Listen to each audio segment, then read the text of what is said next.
Hello, and welcome to Ranking of Saturn episode 69.5.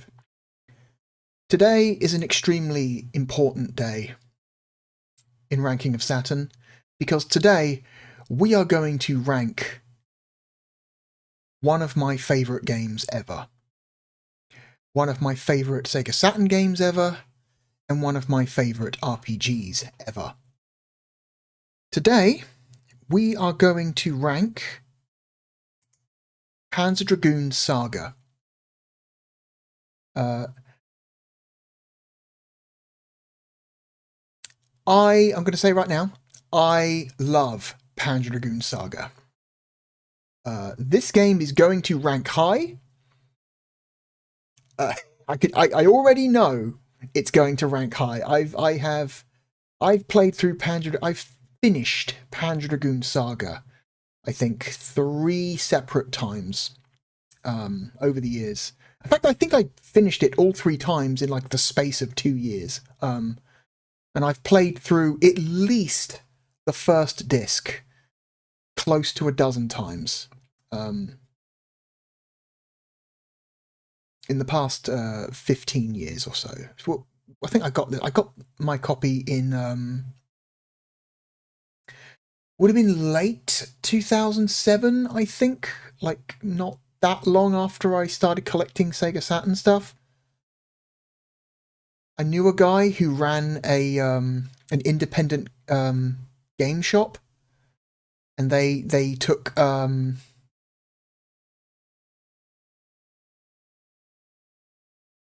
retro stuff in as well. And while I was in there one day, he pulled me aside and said, "Hey, I know you're interested in Sega Saturn stuff. Well, this came in recently. Are you interested?" And he pulled out a copy of Panzer Dragoon Saga. And so I'm like, yes, I am interested.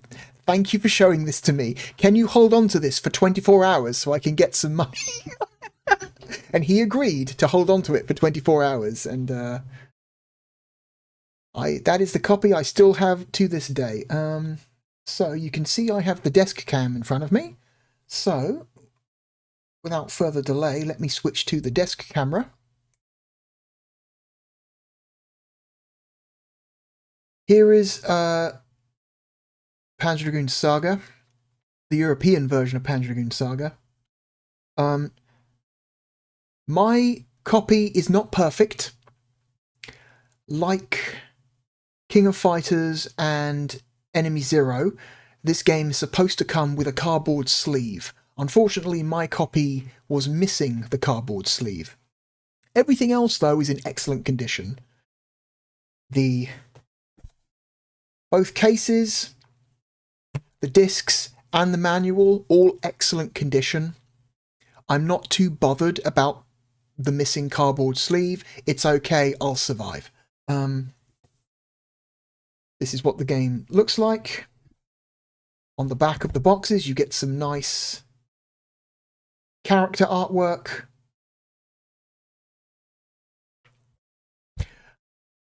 I will say, though, one thing about the European version of Panzer Dragoon Saga I am not a fan of is the extremely lackluster disc art. As you can see, the disc art is very basic, very cheap. Very cheap. Especially when compared to the North American disc art. The North American version of Panzer Dragoon Saga has excellent disc art, like proper, fancy disc art. And then I'm guessing like Sega of Europe took one look at this and says, "No, we're not spending the money. No. Are you kidding? No, we're not spending the money. No." They get the most basic disc art. They get one step above just regular silver discs. Like, okay, fine, alright. But whatever, it's okay. Anyway, that's what the cases look like. Let's leave the desk cam now. And let's go to the capture. Let me put away the list, bring up the capture. I'm going to pick up this. Oh my god, cables. Move this desk camera out the way so it doesn't get knocked. Okay. I've been looking forward to this day for some time. Oh, that's the wrong case.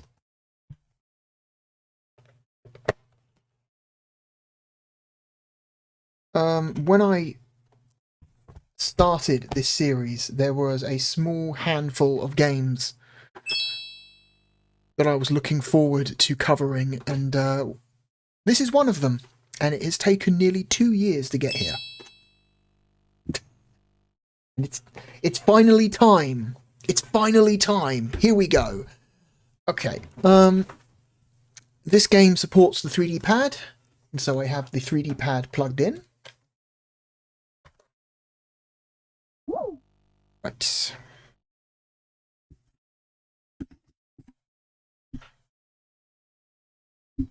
Just going to move the mic a little bit. Okay.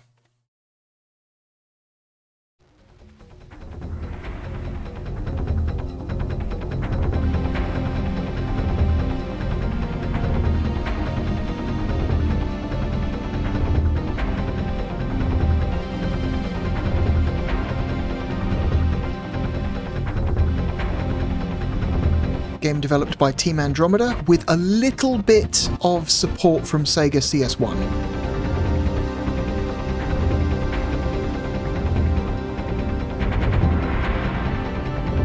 Yeah, also this game came out in Japan as a Zell Panzer Dragoon RPG, and they did not change. They didn't change the intro video for the Western release.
Okay, great title screen. Amazing title screen.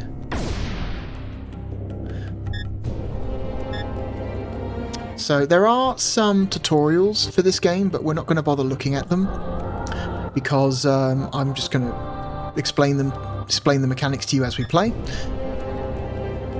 This game comes on 4 discs. I am hoping to at least finish the first disc by the end of the video, so...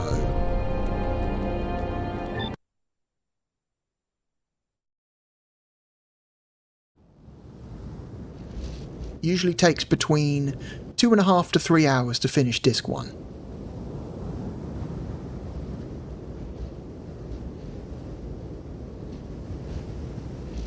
This intro video is long.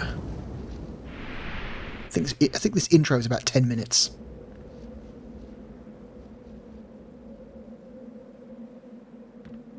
We're introduced to our hero, Edge. Cuidado, Edge. Nihil. D'insrentia. Just like the previous 2 games, everyone speaks in a made-up language called Panzerese. Meliust preludis expedul. Tunes cognitum lua. Quid nostra defensio. D. Possetu cognitum. The Envitus. En Io and Purgus, Devon, est Peltina and Penier. Devon mest lutema. Es, de Peltina in Penier. Tues nostem praestem, noster defensio. Hec, exceller in Pelnier. Te omnio aude gescalde.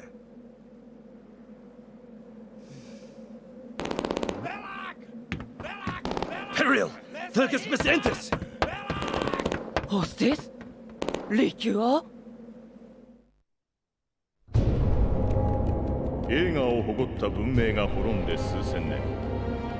かつての力を失った人類は自らが生み出した遺伝子改造による生物兵器に脅かされつつ黄昏の時代を過ごしてい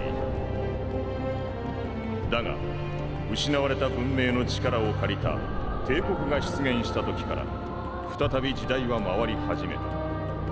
帝国の手によって発掘された9世紀の兵器は人類の生存を脅かす多数の巨大生物を撃退し、再び我らの時代が来たと人々を歓喜させた。しかし力は欲望を生み、欲望は戦乱を生む。帝国と同じく9世紀の力を手に入れた周辺国家との戦争は深刻化の一途をたどった。自らの優勢を保つため帝国は9世紀の遺跡の発掘を強引に進める一方で帝都に大規模な研究機関を設け、わずかずつではあるが古の時代の謎に迫ろうとしていた。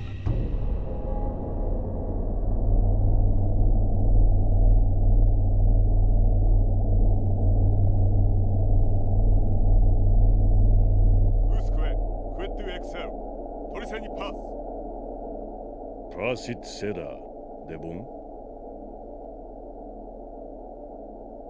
Arbo. The trader importer. Owen. Pause the tema rebel prosit Seda. Municats. Muheoles Macol Matthew. Yaxil. Gada Owen. En a metos de Yena, Delicam. Kats, Venia Deni. Kunipas, Axiom Velux.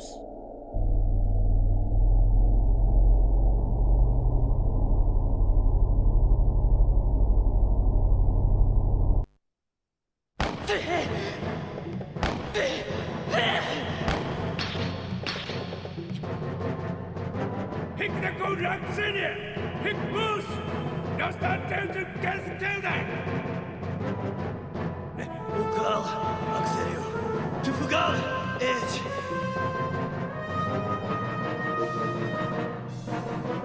Dude! Another dude is a continue!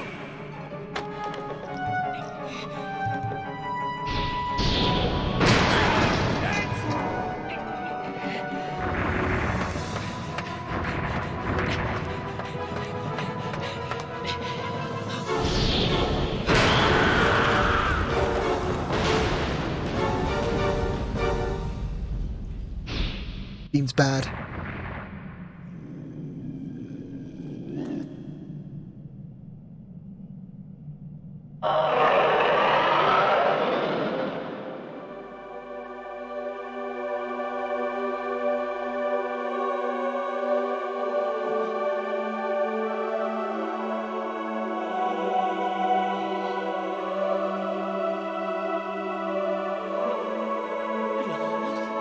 Priorities, man, priorities. Monster behind you. Look at the pretty girl later. Hey, dipshit, monster.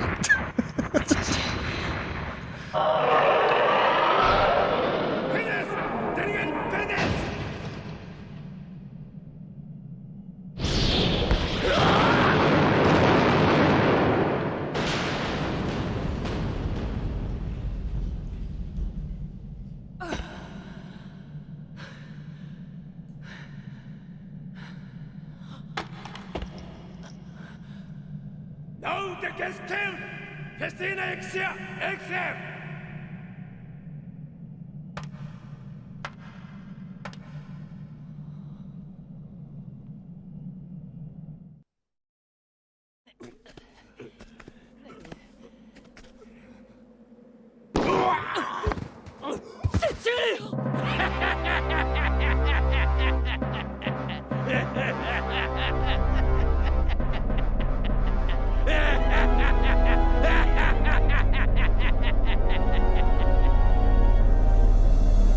Impenia? Suos! Nostra suos! Sus! Praia esque! So stop. De Pertina Langis. Laos de Porus Resta. De nostra! Tana! Abo! Tunges? Laos es febe! Jangdelis claiming.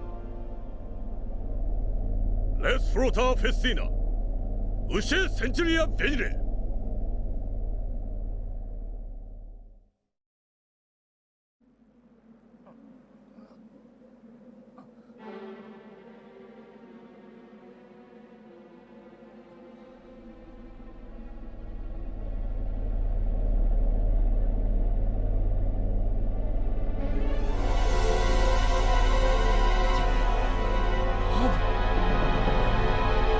End up just airlifting her out of there. Perites!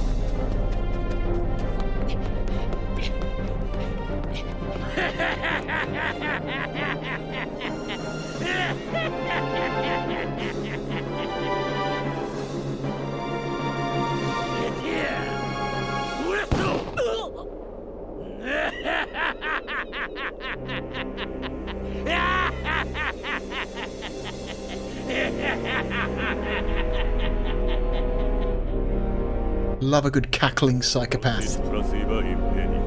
Transia Postalis.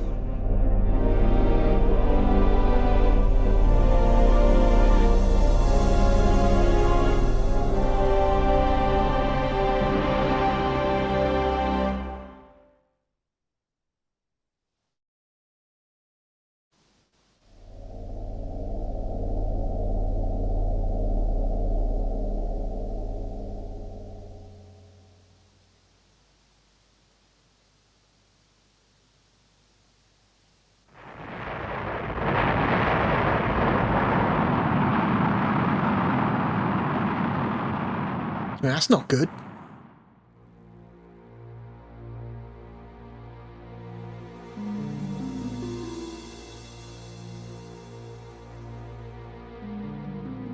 Icorium dena miliarium barus. Ie integrum medium civitas. Lair teo univer, hu ringu sabta ricia. Lausving potentia fons. Prestum importa.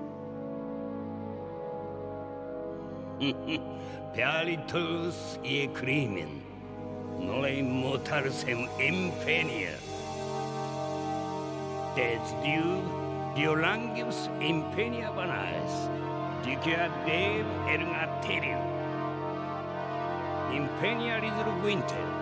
Teliu diu atrefta. Dena. Faniva crimen.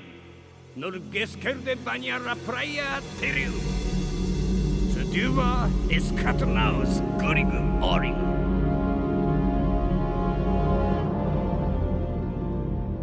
The big floating rock. I've always loved that about the ship designs in this series, is that it's a great example of oh, hang on, the one who controls Edge. What is your name? So this game does a thing that I think only the best RPGs do, in that it makes you input your name at the start of the game and then proceeds to not use it for a really long time. You think you're inputting the name, like you think you're naming the main character, but you're not.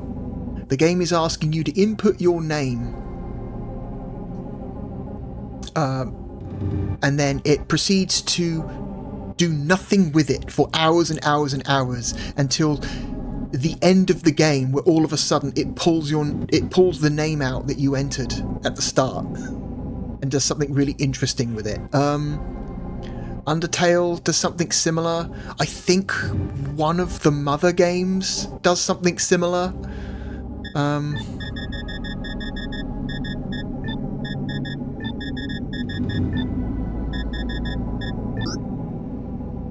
Sure.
Gotta suck.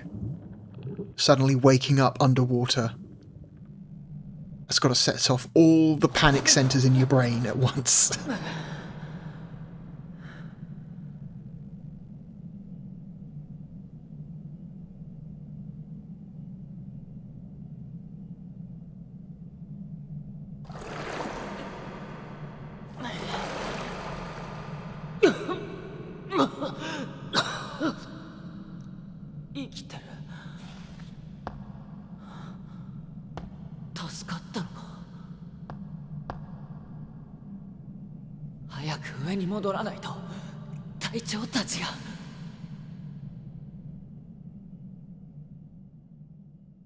Okay, and that's the end of the intro.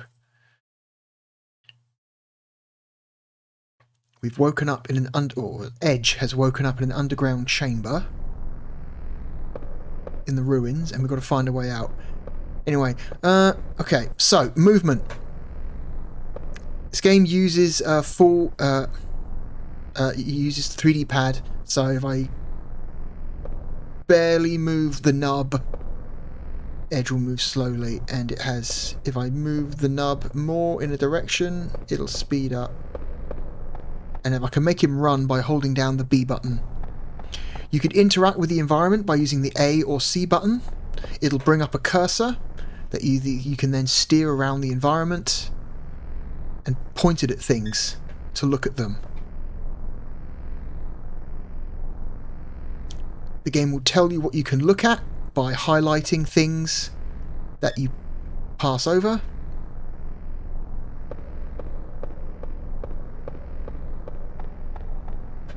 It'll also differentiate between things that are close to you and things that are nearby.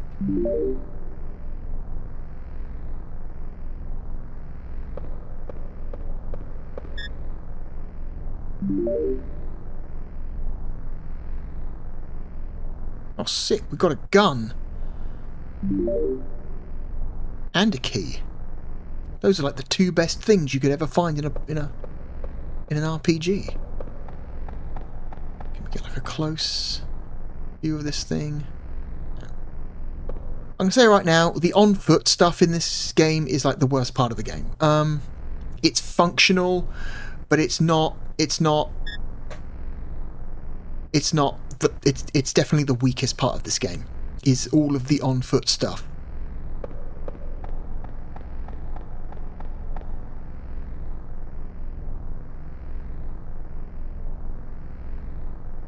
Need to unlock this elevator. I wonder if that key we found just now works. So yeah. The lock is out of reach, so yeah, you need to get closer. You can't just highlight things from any distance. Okay.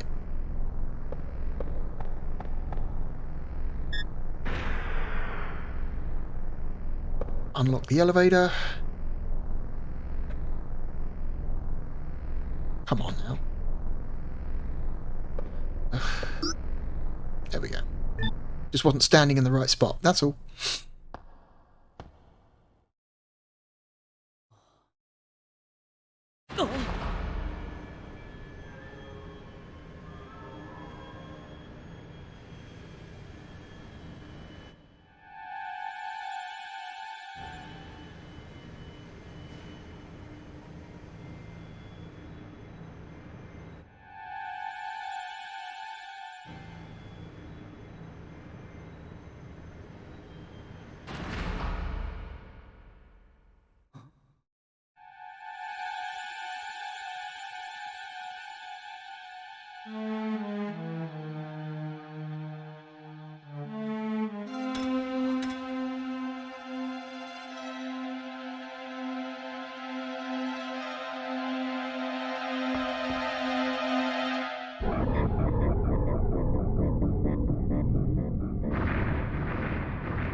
That sucks.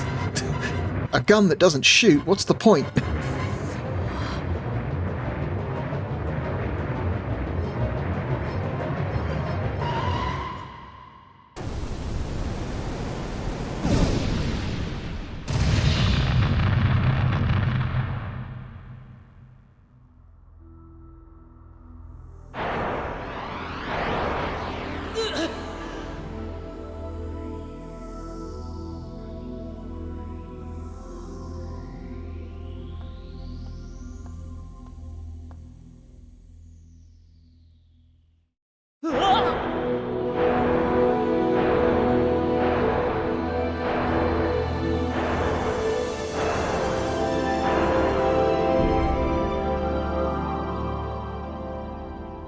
Mysterious dragon friend.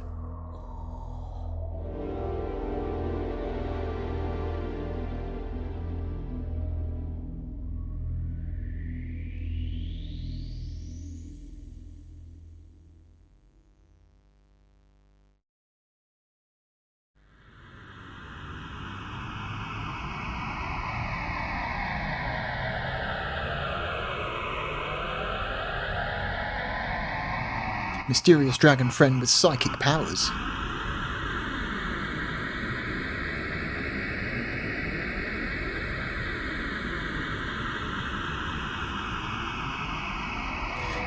Just quickly psychically transferring the events of the previous two games into his head, so he's up to speed, you know.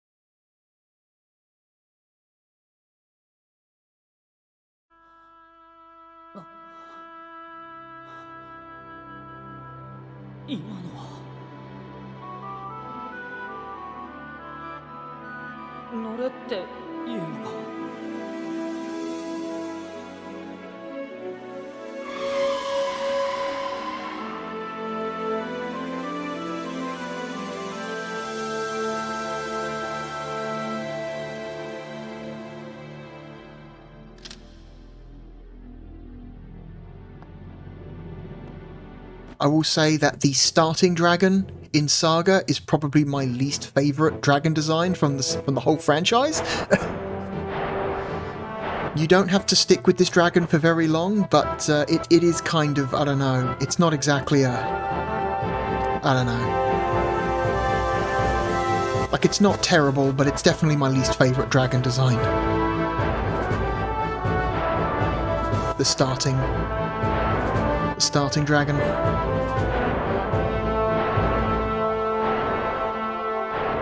It's very brown.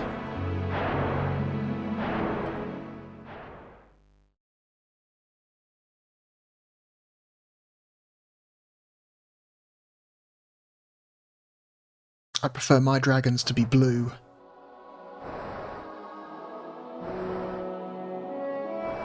Okay, gameplay. Here we go, finally. されたな Like real gameplay. 早く発掘所に戻らないとだけど Okay. このドラゴンどうやったら言うことを聞いてくれるんだろう Okay, so this is real gameplay now. So when you're flying around with the dragon, you use up and down to change your altitude, B button to fly forwards, and A and C does the same thing as it does on foot. A and C is for examining or locking onto things.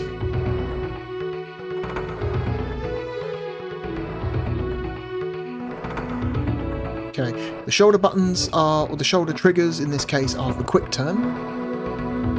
I think it's the right trigger. Whoops. Okay. Come on, Y. There we go. Yeah. So you just want to do a quick 180 turn. While turning, tap the right shoulder button / trigger. Z brings up is like a quick travel button. If you want to travel between locations quickly, you can do that. But right now we don't have any additional locations. Y brings up the map. We don't have much of a map at the moment. We only have this starting area down the bottom. I'm going to make one slight change before we move on. If I press start to bring up the menu. So we have our items, sellable items, unsellable items, berserks, which is basically magic spells, and weapon attachments. We don't have any spells or weapon attachments right now.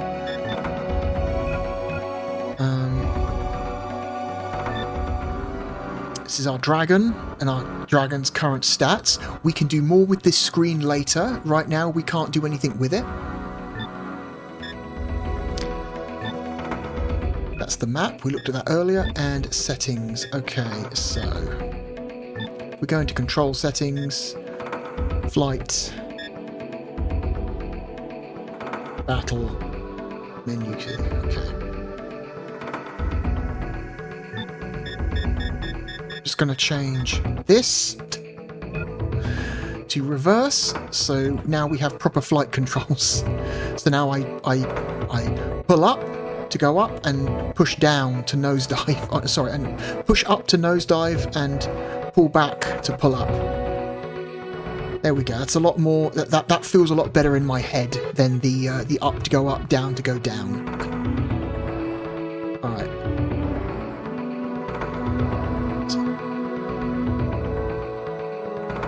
Hidden items are usually stored in these spinning obelisks. Obelisked?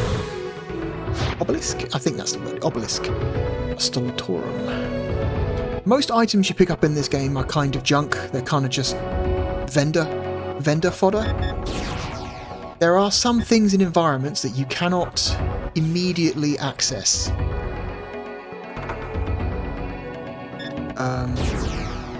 Some things you will have to come back later in order to access. I think these boxes are one of them. I don't quite remember. Okay, if you see a spinning object like this, this is a map. To access that, to get the field map, there's one of those in every major area. So now we have a completed map. And I like that the game will colour the areas that you have explored in blue. Okay. You can tell when there's an interactable object nearby because it will appear on the radar in the top right. You see those blue boxes on the radar? That's telling you that these objects are interactable. One thing I don't like about reversed input mode though is that even though the flight controls are now correct, it also inverts your cursor movement. So now down moves the cursor up and up moves the cursor down. I kind of wish they had separated these two out because this breaks my brain a little bit.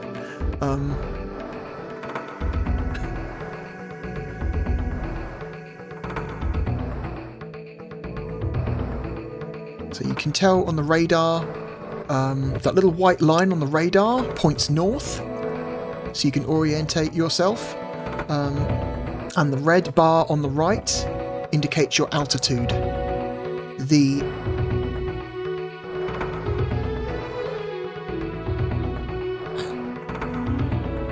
little green dots at the bottom indicate your flight speed.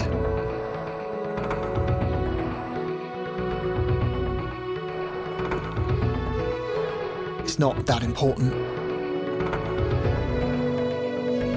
Again, none of these boxes that are hanging from these ropes can be accessed at the moment. You can't really do anything with them. A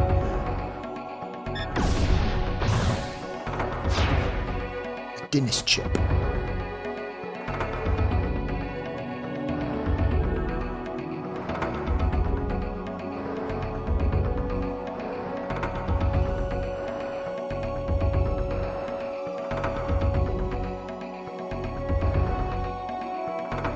So we can fly down the other path. There's not really much to find in this area at the moment. There are reasons to come back here later, like much later in fact. Like that these birds will fly away if you get close. They're like, what? You'd think all of them would just panic and run the moment they see you, because you're a fucking dragon, and these are birds.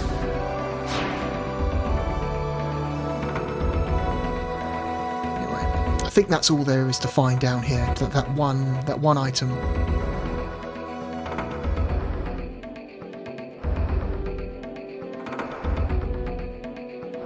Anyway, let's head north now that we've explained the controls and the menu. This game looks great. This is a fantastic looking game. This is one of the best looking games from like a 3D graphics standpoint for the Sega Saturn. Team Andromeda spent a really long time working on this game, and it shows. When you see these weird little discs with blue energy swirling around it, this is a save point.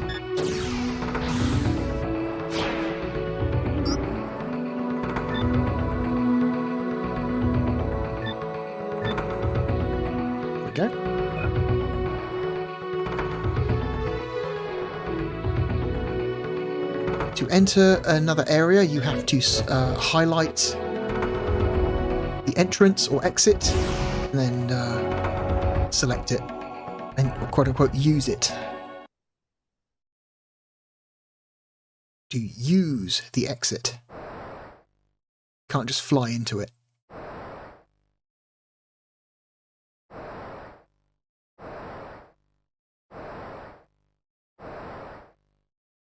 This game has a mixture of pre-rendered FMV cutscenes and real-time in-game graphics cutscenes, which is honestly really cool.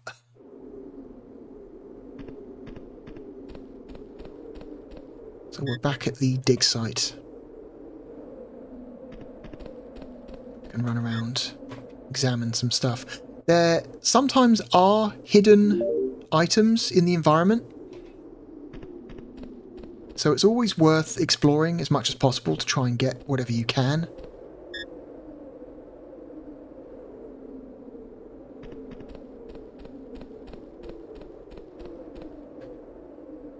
What's this? Is this a searchable thing? No, this is.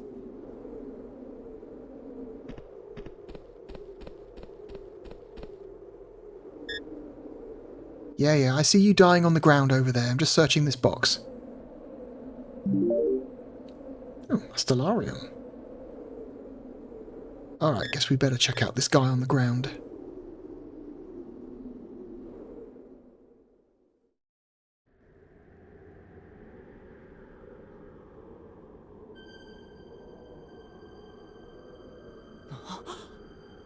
Taicho! 生きてたのか。よく無事で。隊長、早く行け。奴らは谷に沿って北へ向かってる。あの男クレイメンたちを追え本物の帝国軍が来る前に。クレイメン？誰なんです、そいつは。それになんで追わなきゃならないんです。帝国の特務部隊、黒い艦隊を率いる男の話を聞いたことがある。おそらくは奴がここを見れば帝国は俺たちを疑う。あの発掘物を奪回する以外お前の生き延びる方法はない。胸のポケット。そう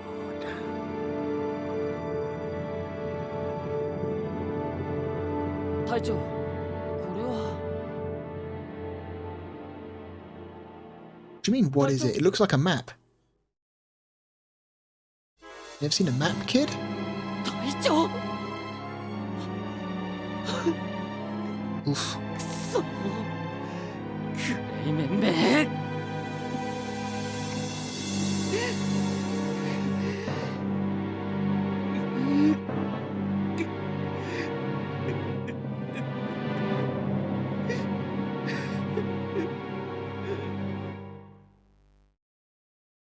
I don't know if you noticed, but there was some texture Z fighting on that map in the pre-rendered cutscene, which is a shame. I wonder if they even noticed that during development. This game apparently had a really tough development cycle. Apparently this game was almost entirely grind. So there are certain aspects about this game that seem uneven or slightly unfinished in some ways, and I don't know, it's like little things like that map texture in the cutscene flickering like that is something that you feel like they should have picked up on. Also, I don't know if you've realised, but the spoken language has changed. So this game, so in the intro cutscene and the ending and epilogue cutscenes, the characters will speak Panzerese, which is a made-up language for the Panzer Dragoon universe. However, everything else in between is just regular Japanese.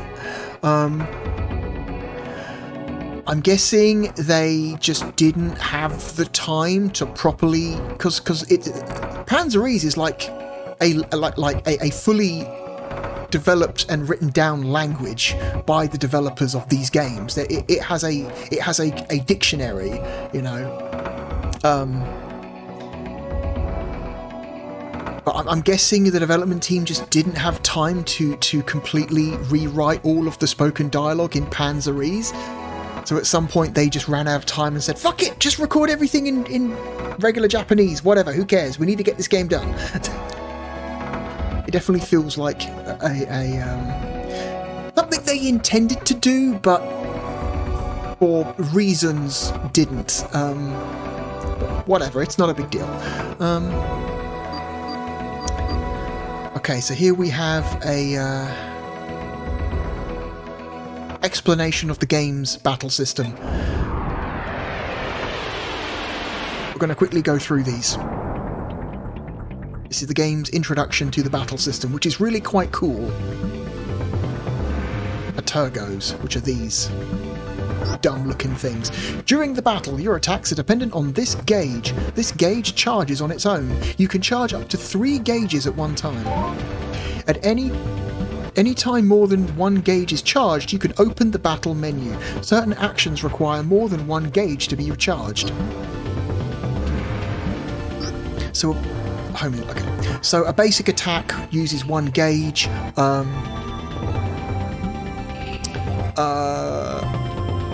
Magic attacks or berserks will use at least 2 gauges. Some berserks require all 3. The dragon's normal attack requires only 1 gauge to fire. So you have two normal attacks. You have the homing lasers and you have the gun. The primary difference between the homing laser and the gun is that the gun will focus all of its attack damage onto one target. The laser will spread its attack damage across multiple targets.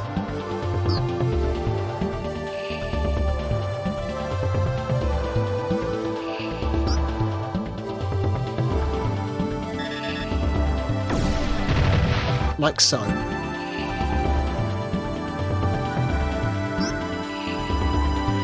Okay, the gun, Edge's normal attack, also requires only 1 gauge to fire, best used on individual enemies.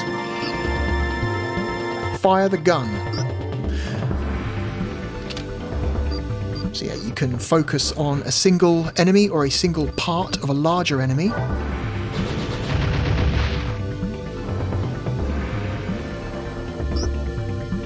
Items. Items require 1 full gauge. To use an item, open the battle menu, select items, use the D-pad to highlight the item and press C.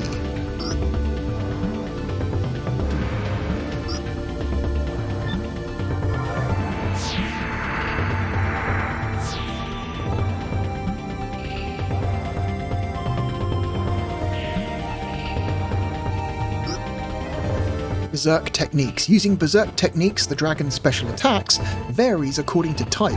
1 to 3 gauges. Okay, so there are berserks that will only use 1. Alright, I was wrong. I thought all berserks require at least 2. Use berserk technique. Holy Sphere. What have we got? We've only got 1 berserk technique. Scorching Sphere of Fire. So an explosion then.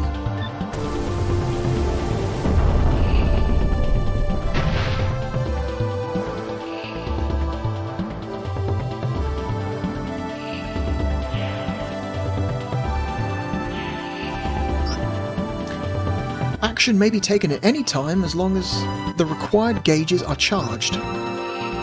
Make your move. Okay, well, let's use another berserk.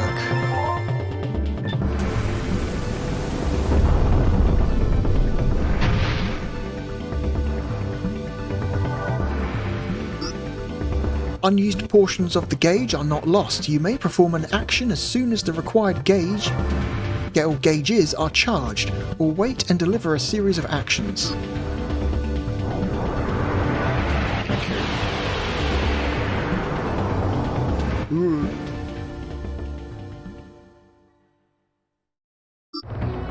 Okay. We won't look at all of these. So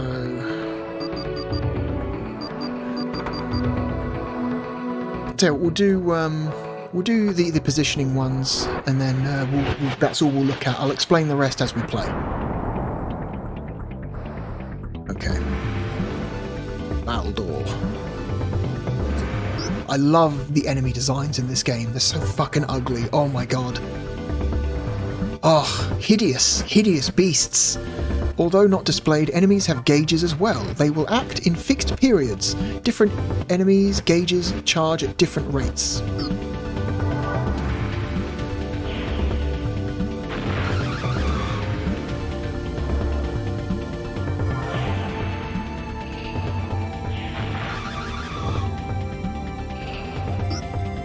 Most enemies' actions differ depending on where your dragon is located when the enemy attacks. The battle radar shows where your dragon is located in relation to the enemy. Enemies will always appear in the center. Yeah, we are on the right-hand side of the enemy, as you can tell by the little golden dragon icon. The colors of the battle radar indicate the danger level of your enemy's attack. For example, if your dragon remains in an uncolored area, the enemies will only use weak attacks. To evade danger, your dragon can move to the front or back, left or right of any enemy. This is called positioning. No shit. Positioning can be done by moving left or right in 90-degree turns.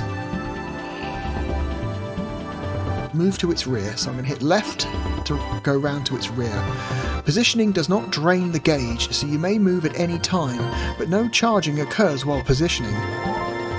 A green area means that the enemy cannot attack in that direction, therefore this area is a temporary safe zone. Move to its front. A red area means that the enemy will deliver heavy damage if it attacks. And they're going to show you what it looks like. If you can avoid the red area and stay in the green area, victory will be yours. Keep in mind that while positioning, the gauge will not increase, so the more time you spend moving around, the worse your ranking will be. So yeah, you get ranked at the end of every fight. Your rank is based on how efficient you are at finishing the enemies. Also, I guess it depends on how much damage you take as well. So you could take no damage but take a long time and get a bad rank, or you could finish a fight really quickly but take a ton of damage and get a bad rank. So you're going to kind of want to keep both to a minimum. An enemy's defensive ability varies according to which direction you attack from. Attacking weaker areas will cause more damage.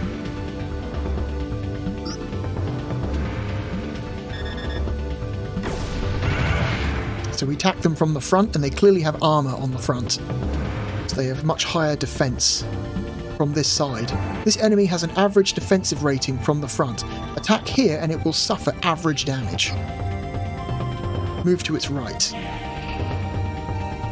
Oh, that's the left. Here we go. Fire your laser.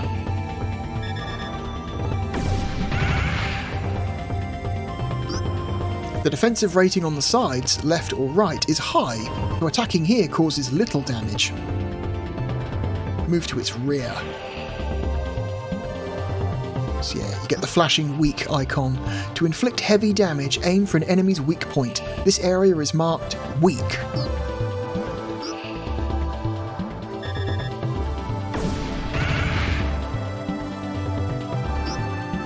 There are also enemies that counterattack and or dodge attacks from certain directions, or even enemies vulnerable from only one direction. As you can see, positioning is vital to dodging attacks and fighting effectively. Positioning is vital to dodging attacks and fighting effectively. Mastering this technique is key to ensuring your survival. Okay, that's basically that's the basics of the battle system. This game has a really cool and unique battle system. As far as I know, there is no other RPG or game that uses a battle system like this. It's really cool. So it's a combination of, like, I guess you could say the closest equivalent would be like Square's active time battle system from like Final Fantasy 7, 8 and 9. But with like added real-time like movement to it. So you're waiting for, you're waiting for a gauge to charge. But you can also move around at the same time. Anyway, that's all we need. So let's turn around because there's stuff behind us. A telepathy shard. Okay. So we're entering our first area of the game where there are enemies. It's always good to destroy environmental objects because sometimes there are hidden items in the environment. So I encourage you to look around and interact.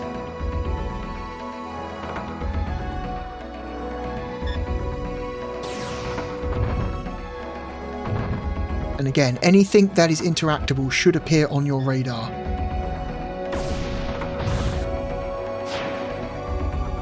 Some elixirs. Okay. Enter this little side tunnel.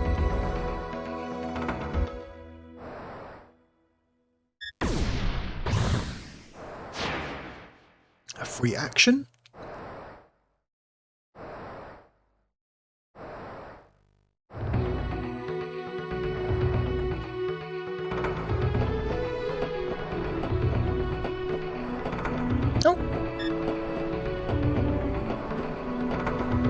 That's cool. Little train. Nice little detail there.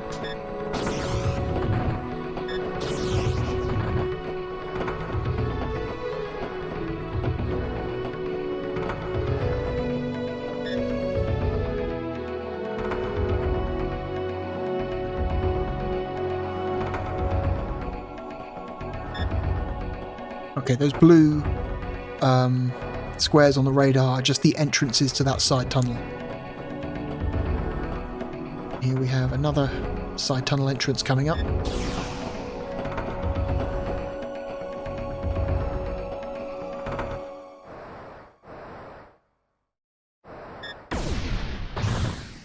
Item? A Dinis chip. So there are explanations for what these items are in the inventory menu. We'll look at that in a minute. Okay, so you'll notice that the radar in the top right corner changes colour. The colour of the radar tells you how likely you are to get into a random battle.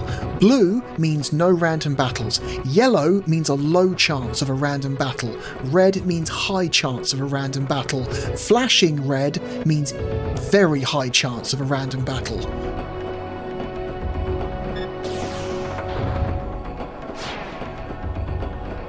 And different parts of the map will have different enemy populations.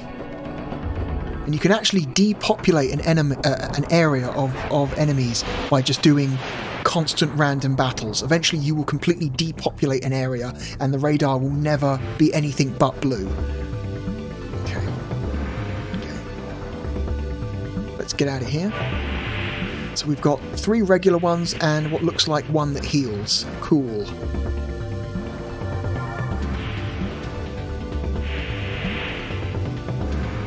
Okay, all that thing does is heal itself by the looks of it.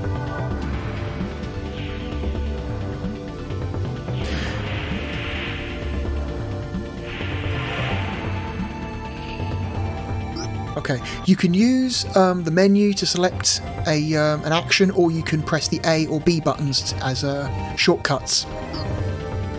So A is a shortcut for gun, and B is a shortcut for homing lasers.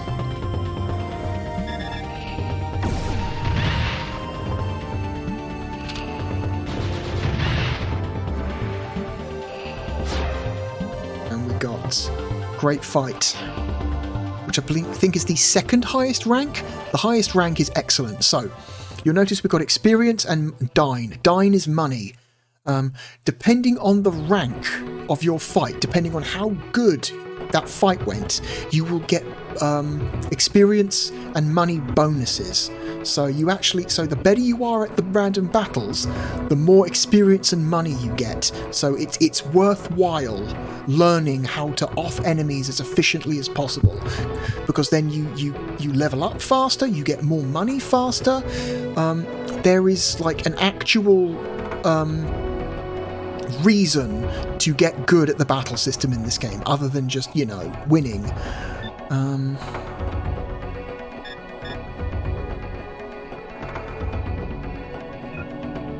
Okay, I want to go in there. Follow the train.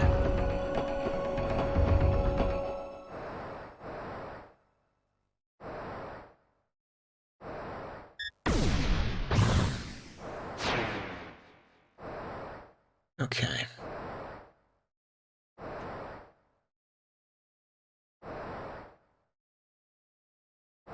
This game runs at a nice frame rate as well. I'm trying to think if there's even any part of this game where the frame rate struggles. I'm not sure there is.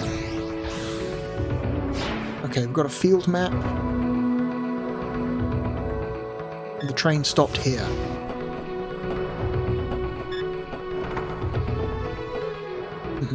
Sent it back. Okay. Okay, so Nando Drill. There was a hidden item in that train car. Another Dinis chip. Okay, random battle.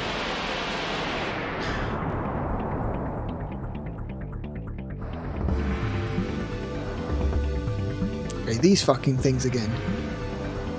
Sometimes,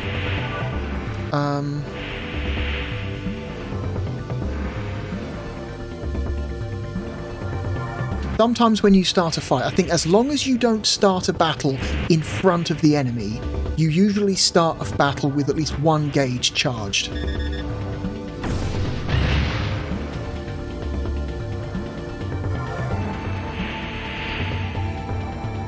but because we started the fight in front of the enemy, I guess that's technically this game's version of being ambushed.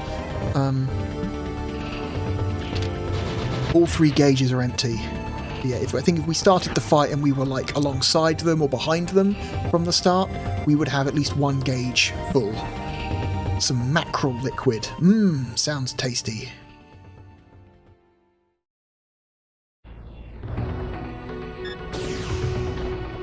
Let's destroy some more stuff. Blast chip. Oh god, hang on. I want to make sure I'm covering the entire map here. I think this is the way we go back. Aha, yeah, see? There's stuff back here. So these fans, we can't destroy these. They're too strong. Yeah, dragon lasers are too weak. We need to come back later in the game once our dragon has ranked up a bunch to be strong enough to destroy these, because there are reasons why you would do that. A revive? A Gara? Another Dinis chip? Oh.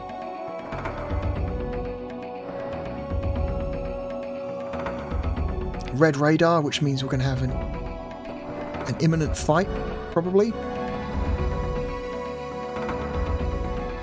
Or at least a high probability of a fight, not guaranteed. Baldur. It's one of these things. These things look dumb, but in like a really cool way.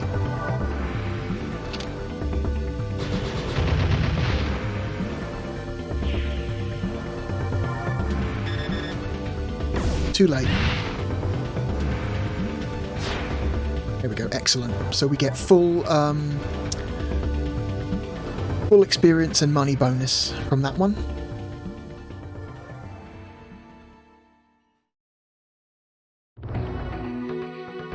Okay. Okay. On the start menu, you can also... Not start menu. On the pause screen, rather. The pause menu, you can see your dragon's current HP and BP. BP stands for Berserk Points. It's basically just MP. It's MP. It's this game's version of MP. And your amount... The experience you have, and a bar which tells you roughly how much experience you will need until you level up. We are very close to leveling up, so we're going to fight at least a couple more battles. And also a new option has appeared in the menu. This is a encyclopedia of enemies that we have faced in battle. So if you ever want to learn more about the enemies that you fight, you can come here. It also tells you what the best rank you ever got while fighting them is.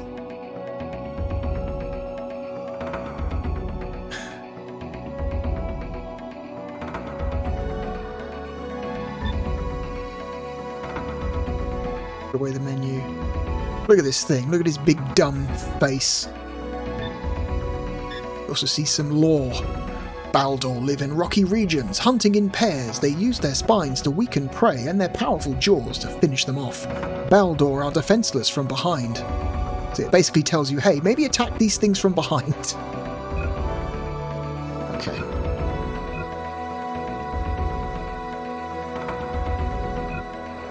Alright, anyway, let's keep playing.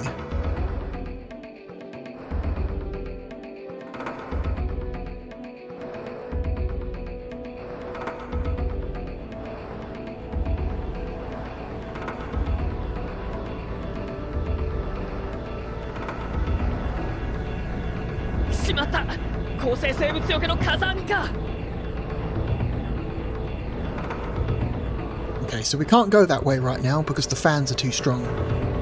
Fair enough.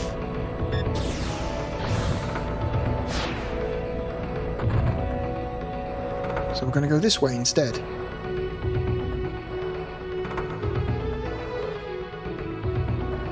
There's going to be a battle. Hello? The radar is red. Does anything want to fight me? Anything?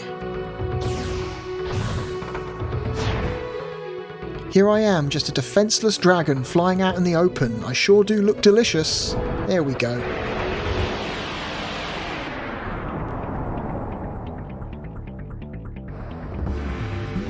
Another Baldur.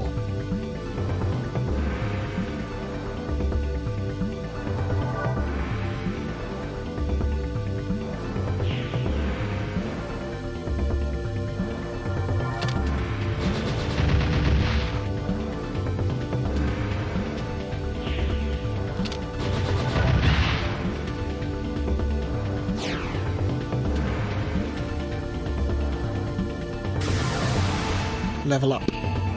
We've learned the heal berserk.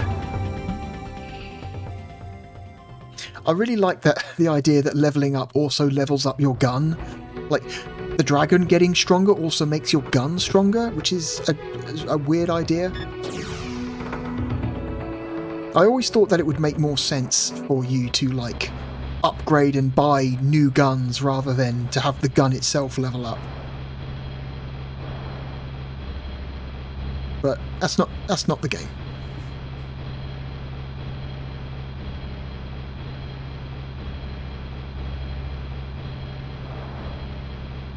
Strange device.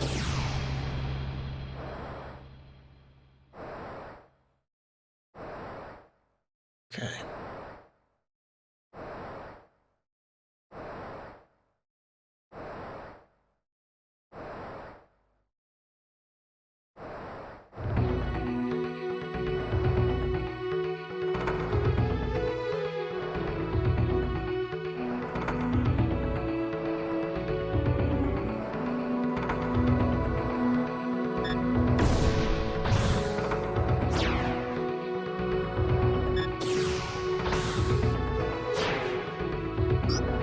Save?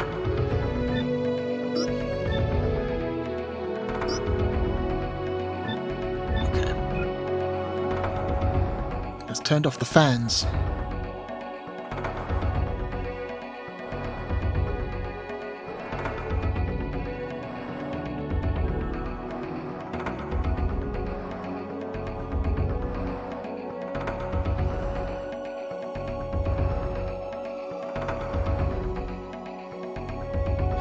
What was that blue? There's a blue thing here. What is that? Oh, it's this. Nope. Nothing in there.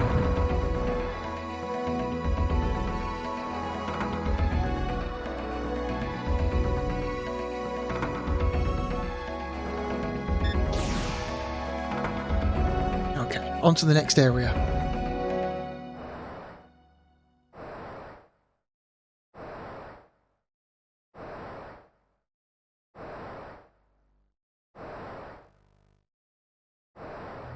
Canyon Deep Gulch.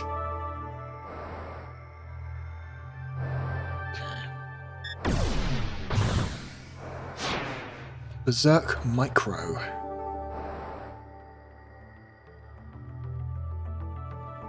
Oh, crashed ship.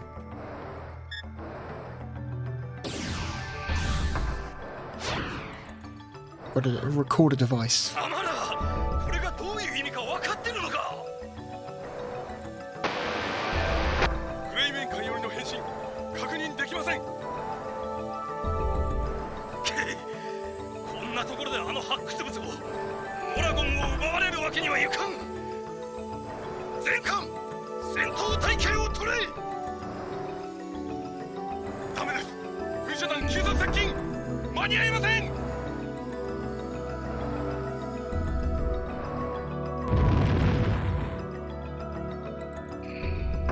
Could there be more dragons?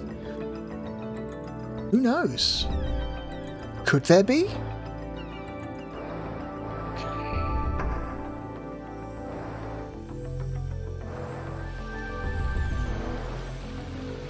This is a nice area. Lots of waterfalls.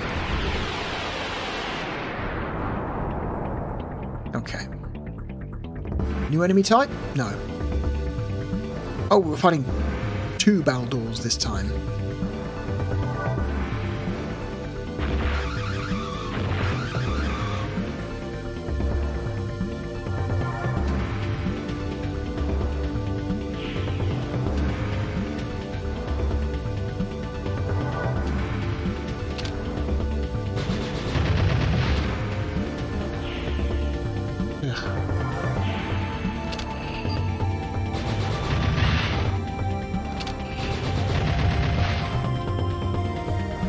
Certain enemies will have different levels of vulnerability to different weapons.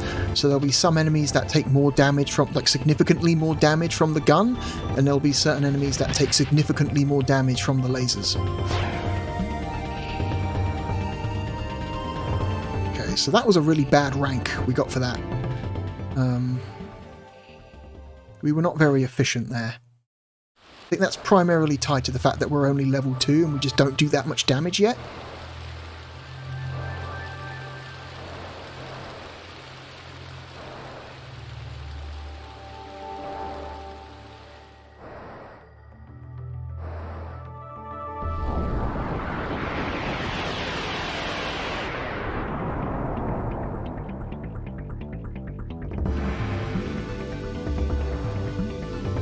Gelata urchins. Oh, these fucking things. Oh god. So these things will randomly rotate like that to face you. Their weak point is their face. But their face is also the part of them that attacks you, so you can tell when one of these things is getting ready to attack because it'll start poking out spines. Like that. Yeah. Like that. It's actually supposed to display spikes coming out the front of it as well. So I don't know why it didn't do that. It just went into an attack animation. Not sure.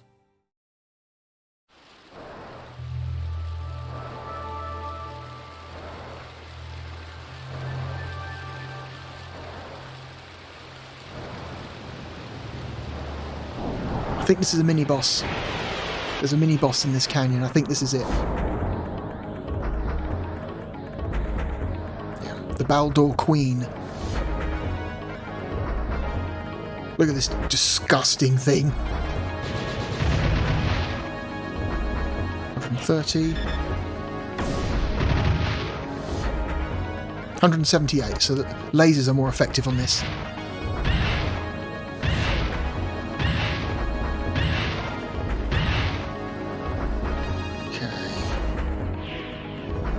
Get out of here.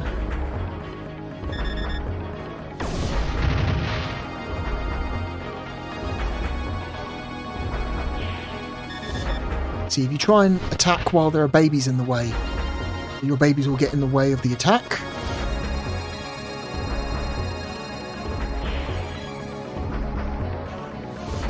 Which is no good. Let's use a berserk. Do I not have... Okay, that berserk we saw earlier, I think, is more... just for the tutorial. Okay. We do have an item. We have a blast chip, which is exactly the same. It's basically a single-use berserk.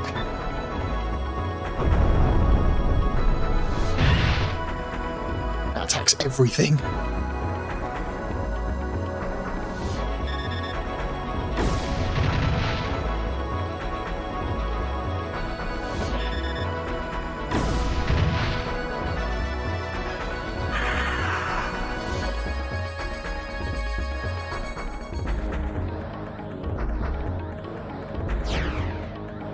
We got a great ranking, so we got really good experience boost from that. Level 3, chain laser. And we get our first attack berserk.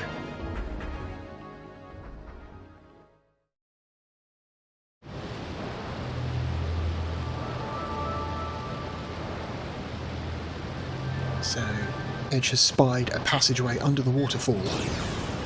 Let's have a closer look.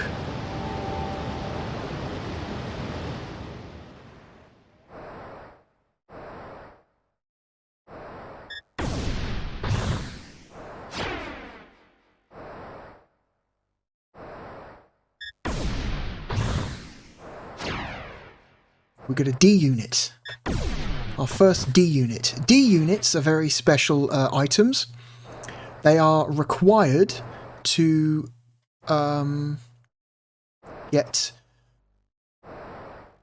an alternate dragon near the end of the game. You need to find all of the D units Otherwise, you will not get said special dragon. Okay, that brings us out here, above a lake.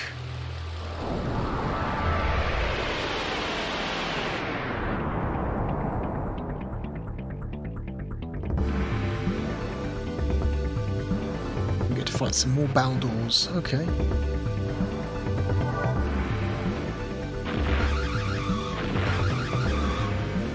Cool.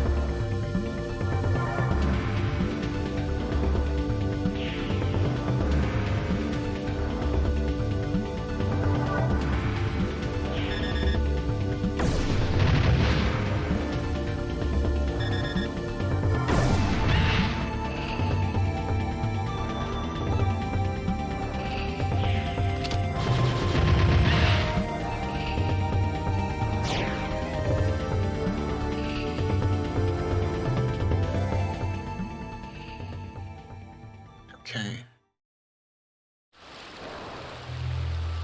So you can see there's fish in the water, swimming around. It doesn't really do anything useful, but you can totally lock onto the fish and make them splash about. It's completely pointless. Doesn't do anything.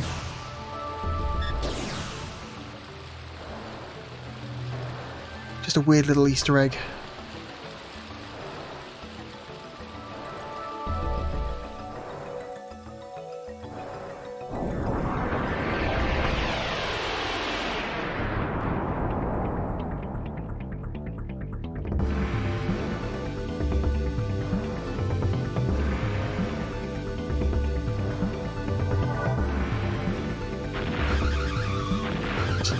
These guys always seem to get off the first attack.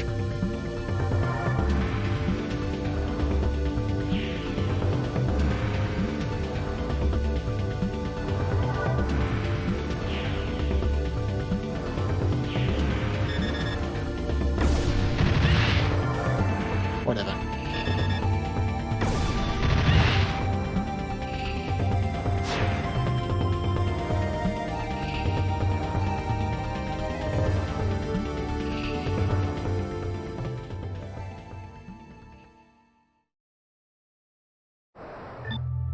I'm almost all the way to level 4 already. Leveling up in this game does not take long. This game is pretty fast about leveling up. You're probably never more than like 10 fights away from a level in this game. Oh god.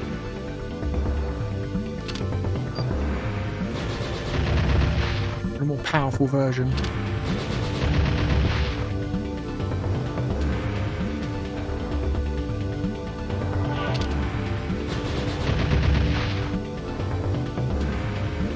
And stay.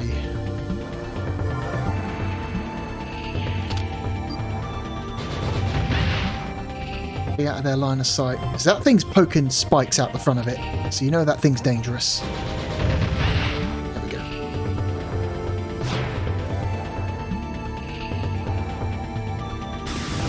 Level 4, Phantom Slashers.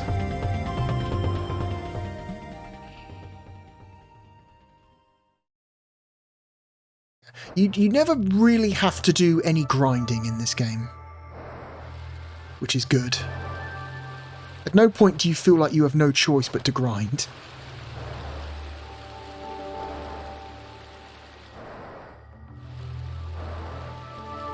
There's more fish in the water. That's what those green squares are. An elixir miner.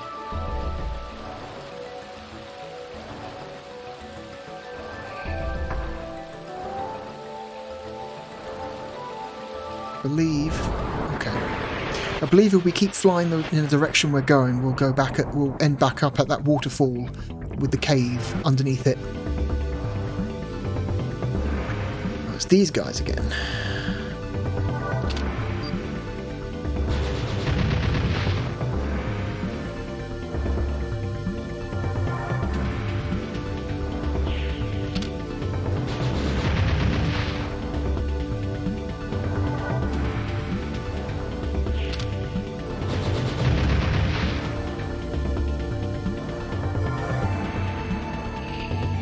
of here.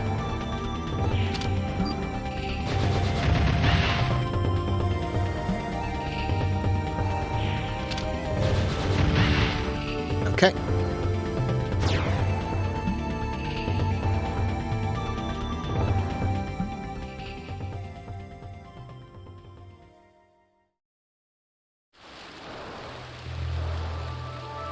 Just want to make sure I didn't leave any items back here. Oh my goodness.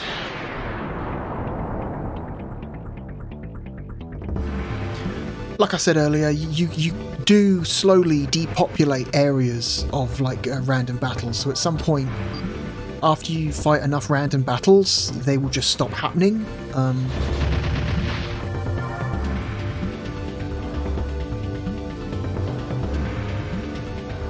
Whoops.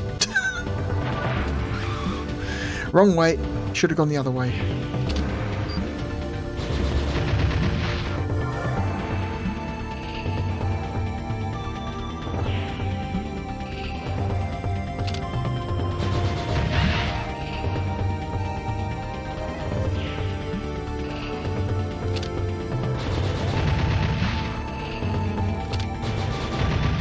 There we go.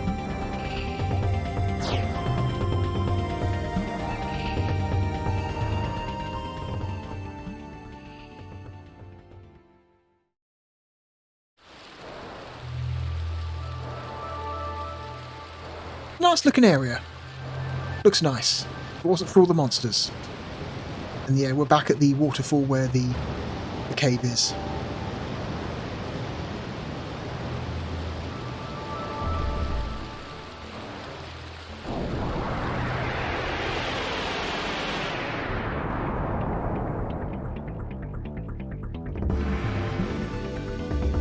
These things again. Oh my goodness.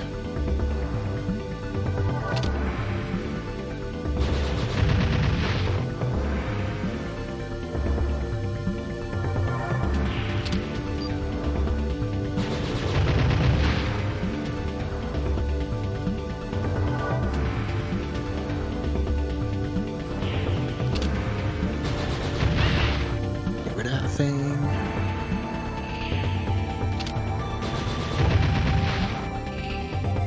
So what I'm going to do is I'm going to charge up 2 gauges and then heal using a berserk.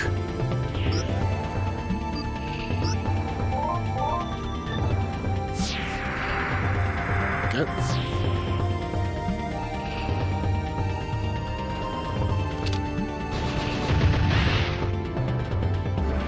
Looks like the heal only uses one gauge, which is good to know.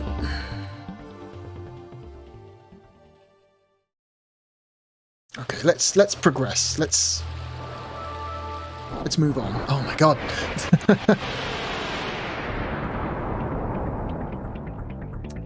I feel like the random battles aren't normally this, you know, constant typically when I play. This is not typical.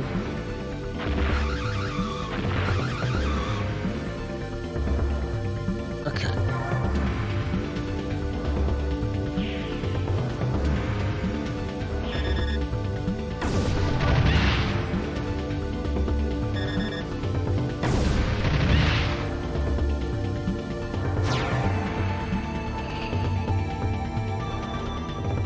Okay.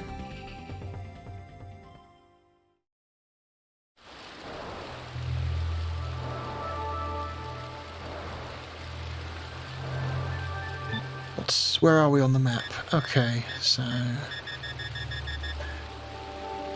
Okay, get back to that join. That's where we want to be. Where the 2 halves of the canyon meet up.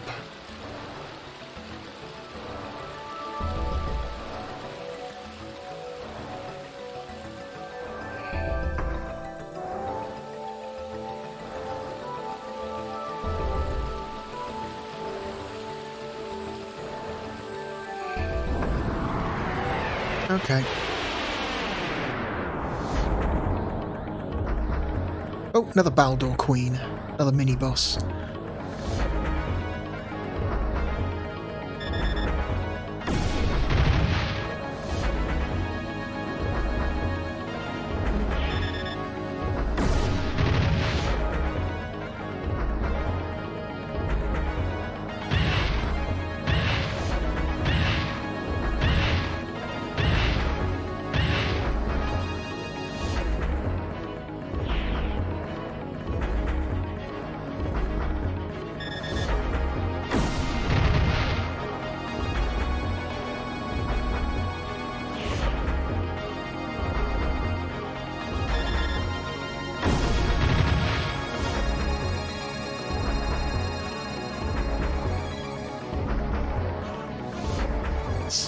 let's try and use an attack berserk. Okay, we need 2 gauges for a chain laser. Okay, right, well let's just ignore a little bit longer. Okay.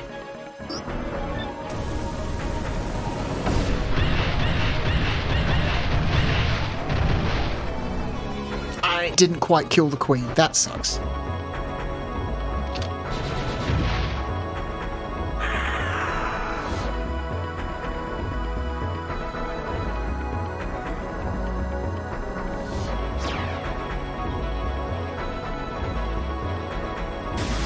Level 5. You see, we get levels really quickly in this game.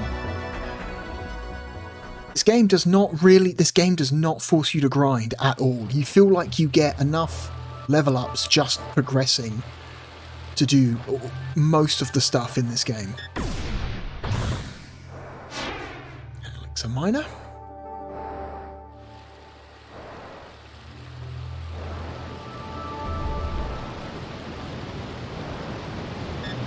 Okay.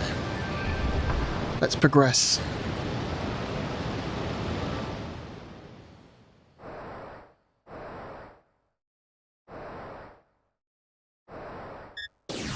Save point.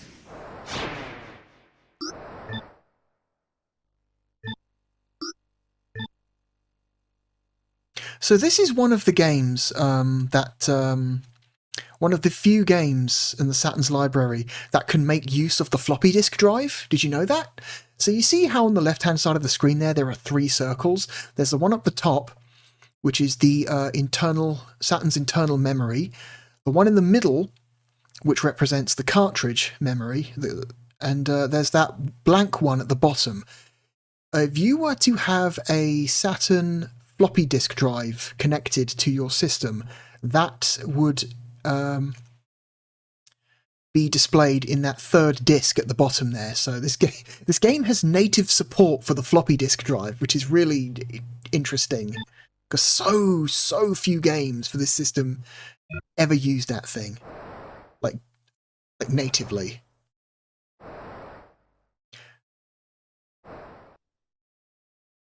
It's time for our first real boss.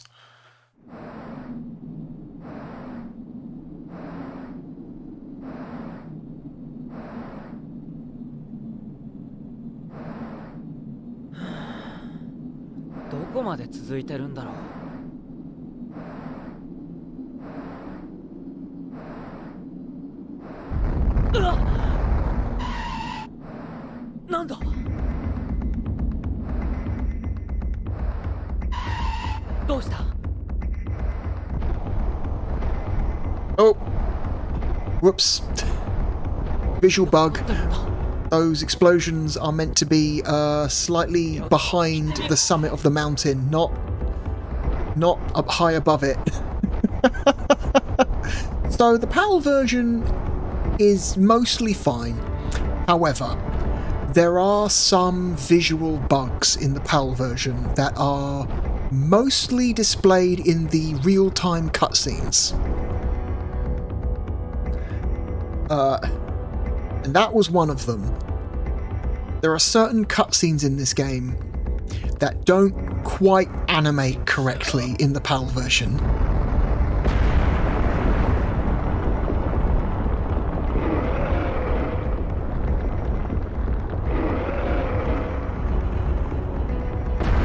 We're introduced to another major character.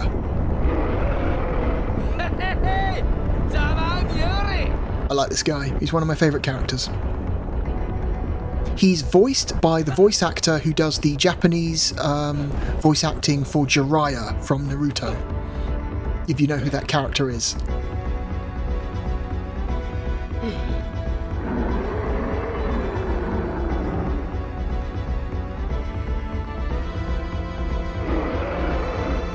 God, I love the monster designs in this game.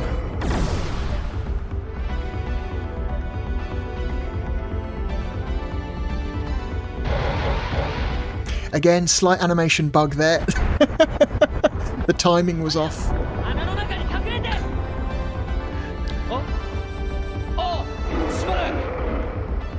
The impact explosions were slightly delayed.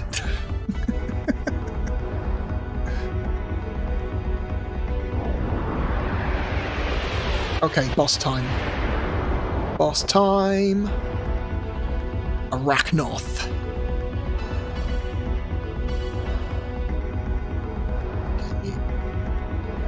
So the thing with Arachnoth is, his weak point is on his back, but he has his back to a cliff side, so he will only expose, as you can see, the bottom segment of the radar is blocked off, so we can't actually do 360-degree movement around him. One side is always blocked off.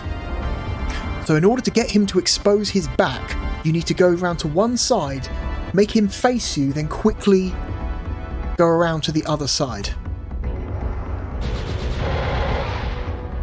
150.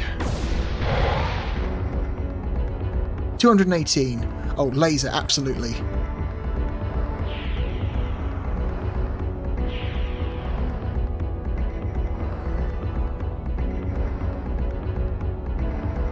Okay.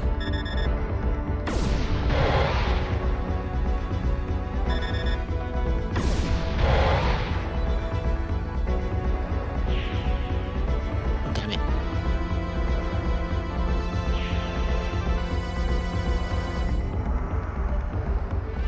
Just do this a few times until it loses its temper.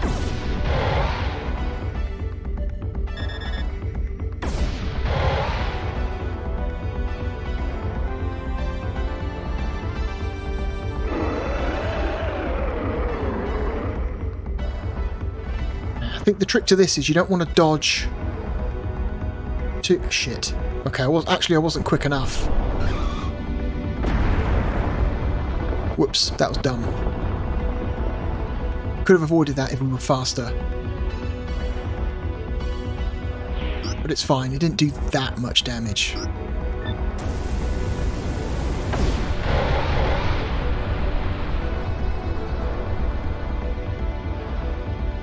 You know what? That was good, but doesn't do as much damage as 2 regular laser attacks. So, not worth it.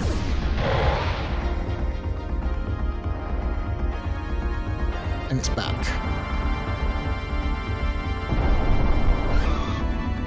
It immediately just charges again.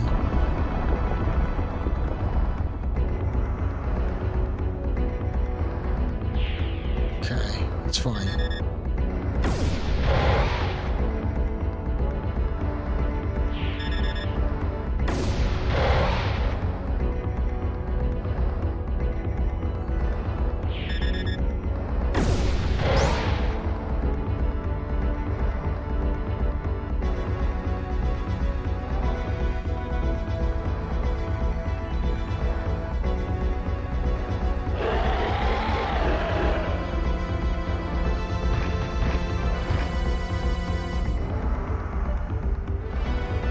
Disgusting.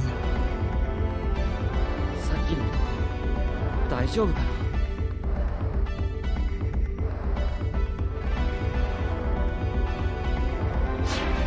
Excellent. Even though we took 2 hits, it's still an excellent ranking. Also, if you get a high ranking, you have a chance of getting an additional item.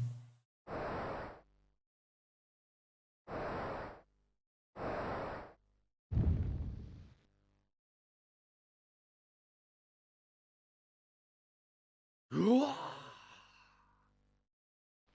こりゃ一体あんたのドラゴンなのか？僕のってわけじゃない。なぜか言うことは聞いてくれるんだけど。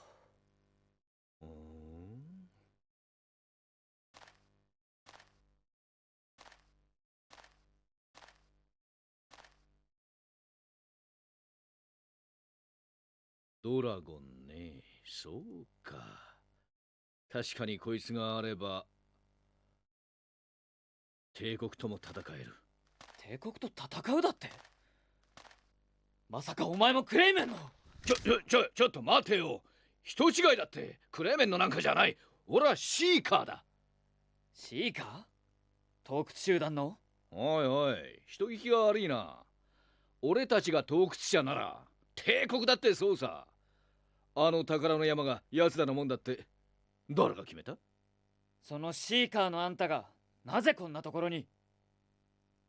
仲間との合流地点に向かってたんだが、近道をしてたらあいつに襲われてな。助かったよ。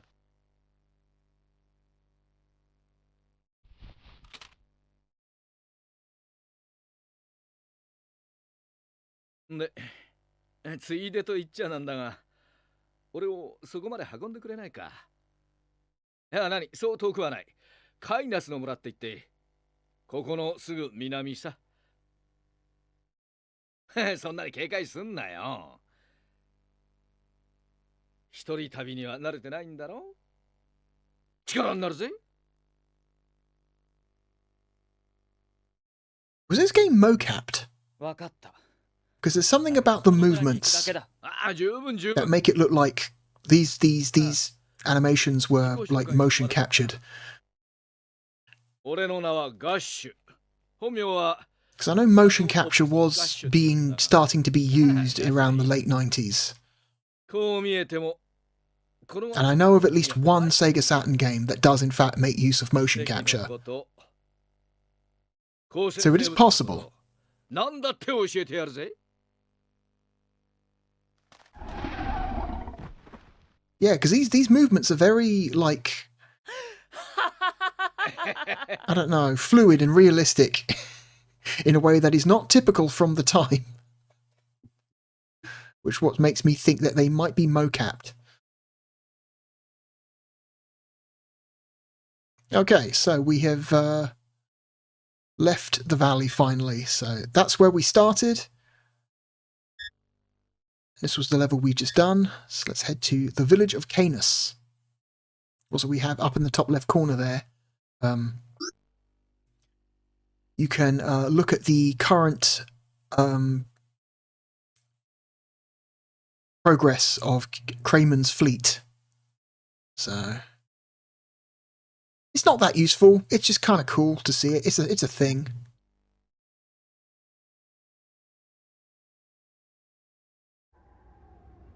Treated to another cutscene.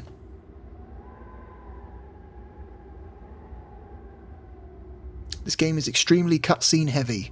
Part of the reason why it's on 4 discs.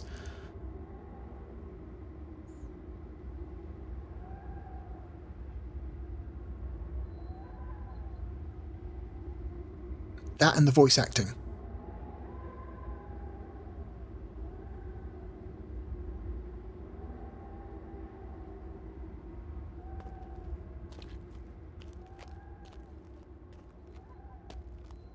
Kokomo やられたのか。やられた？構成生物、あの化け物どもさ。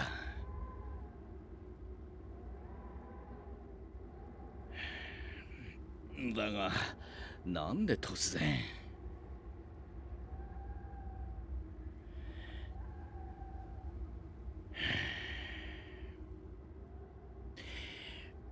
俺はこの辺りを調べてくる。悪いが、もう一晩だけ付き合ってくれ。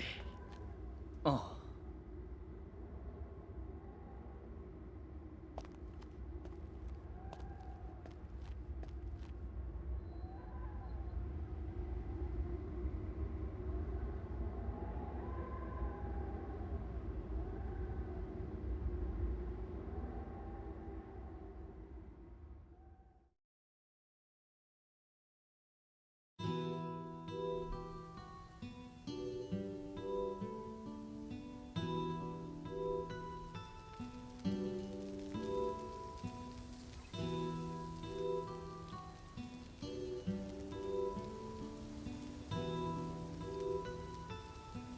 This game's got a great soundtrack.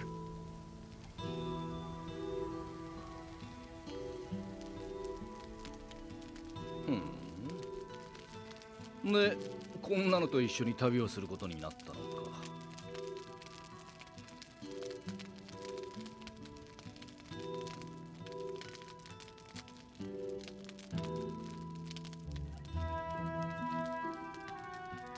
俺たちシーカーの間じゃドラゴンは神様の使いってことになってる。もっとも神様なんて世界を守る存在がいるんならこの村もこんなことにはならなかっただろうがね。まあ帝国じゃ逆の言われ方をしてるし本当のところはわからんよ。逆？旧世紀を滅ぼした悪魔だとよ。そりゃそうも言いたくなるさ。奴ら何度も手痛い目に遭ってるからな。まあその辺はあんたの方が詳しいか。傭兵とはいえ帝国にいたんだろ。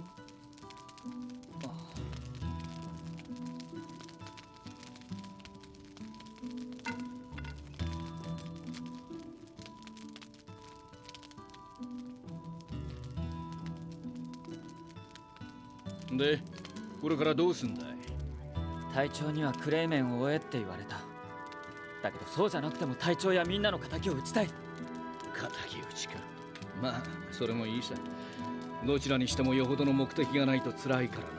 辺境の旅は。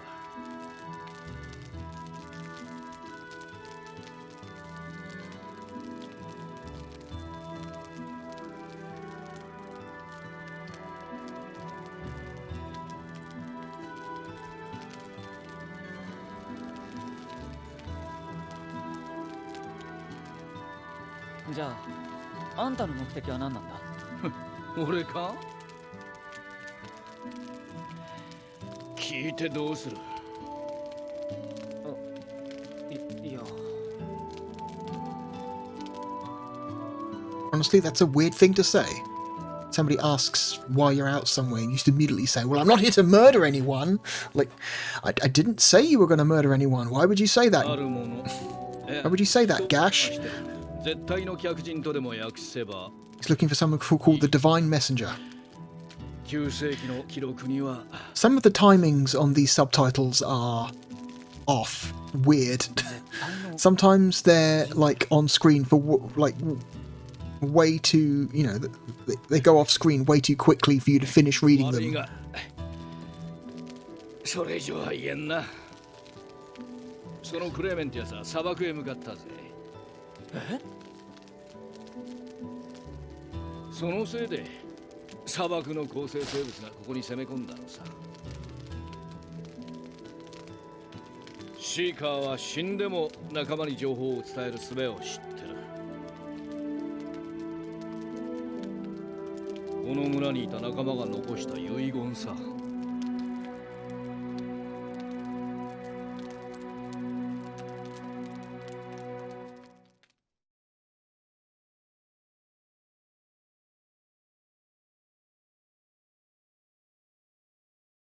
Okay. Dragon is recovering.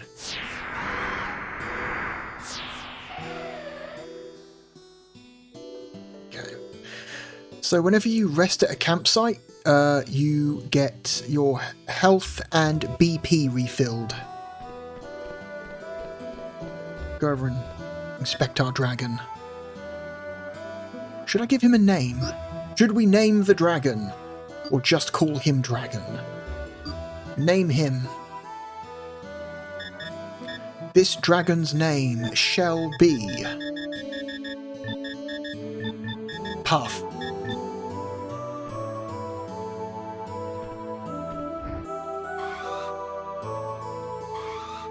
He's happy I named him.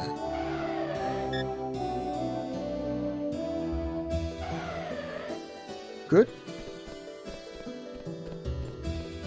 So whenever you're at a campsite, you can save by inspecting the bed.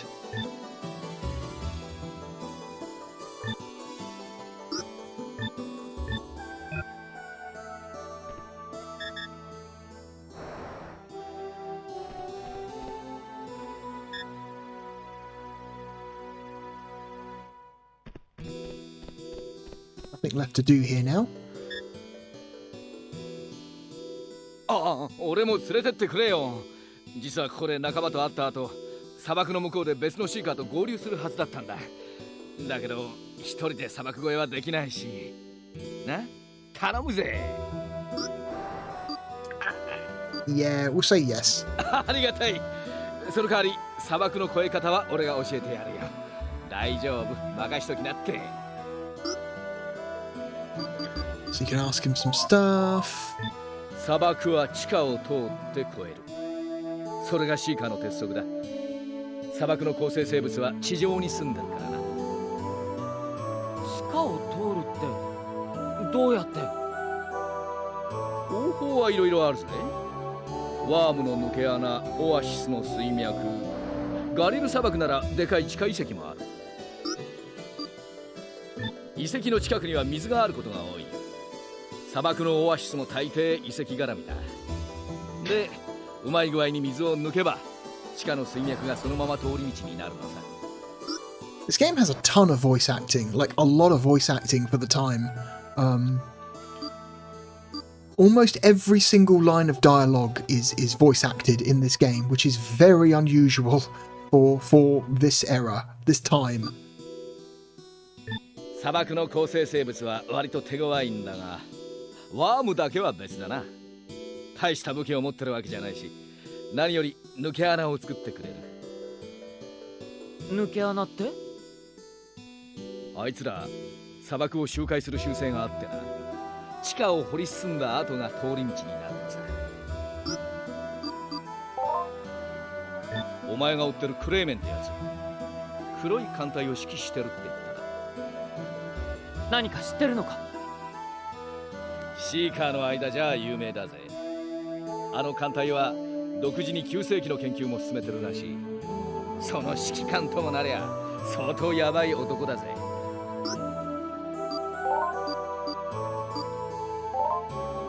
So you can ask him a bunch more stuff, but we're not going to bother.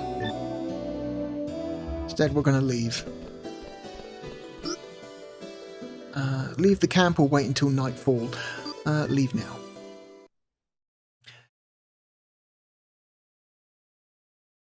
There are certain parts of this game that, depending on what time of day it is when you go there, different things can happen, so that's why there is an option to wait till nightfall.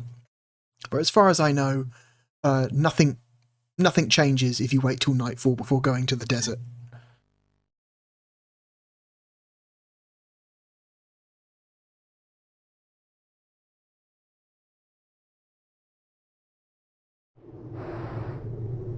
Okay, new area, the desert.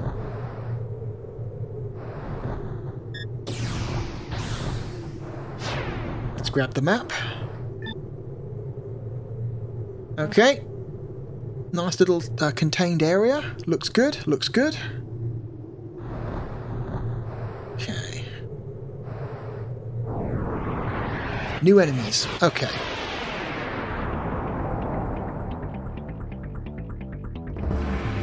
A Nanyard swarm. Okay.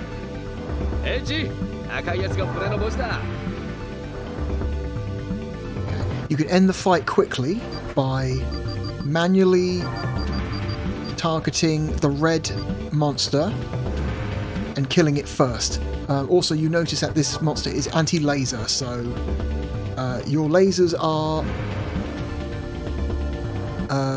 not effective.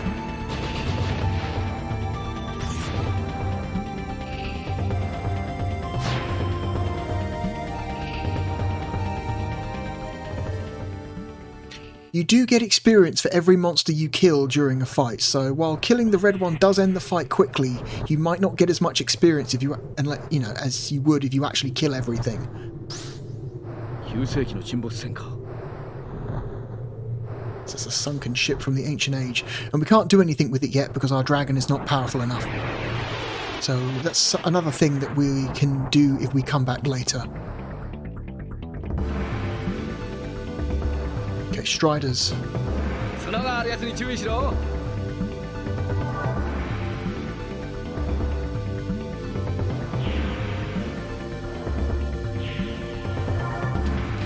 Okay.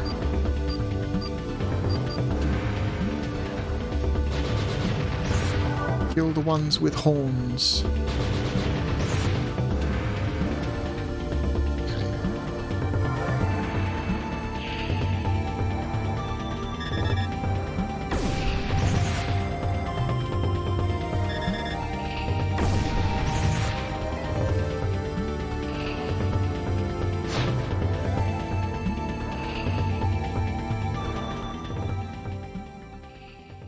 Okay, if we slowly make our way around the outer edge of the desert, we can pick up all the items.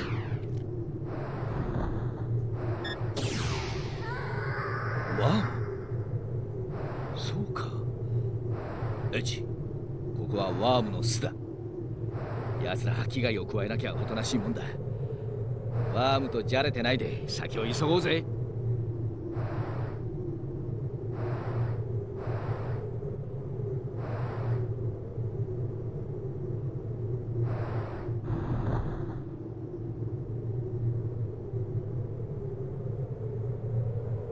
Is that a baby worm?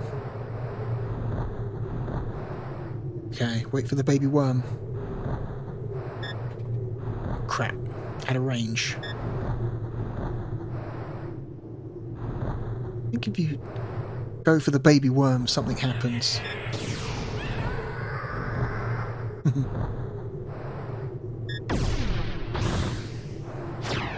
Okay, another D unit. So we've got D unit 2 and 3, but not 1. I believe 1 is you get that much later, weirdly enough.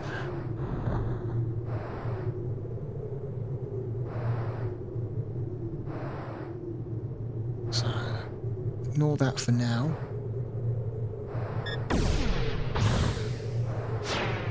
Elixir.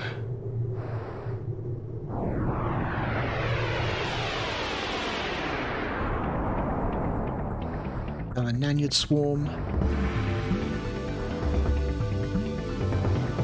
So let's try killing a bunch of them and see what the difference is in experience.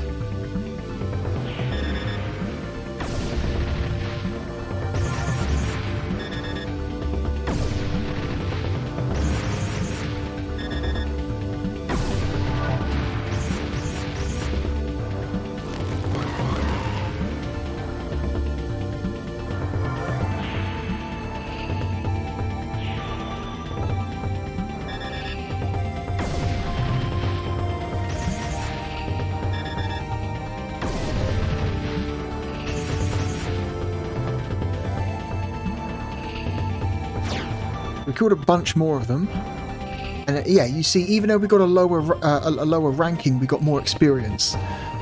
So it is actually more beneficial for us to spend the time killing them than to just end the fight quickly. Okay. Telepathy Chard.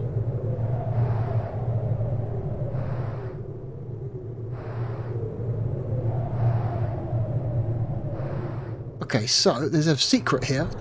If you follow the ruins and you fly underneath the arches like this, you trigger a cutscene.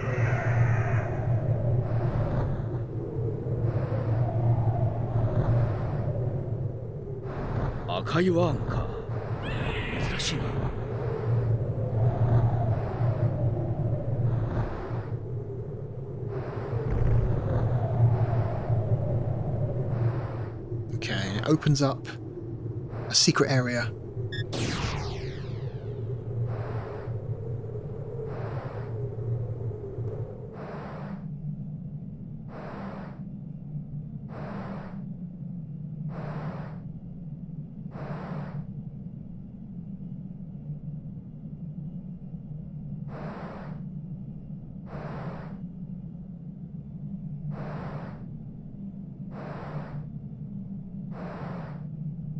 Okay, at the end of the secret area we get some shield chips. Now, the shield chips are very useful.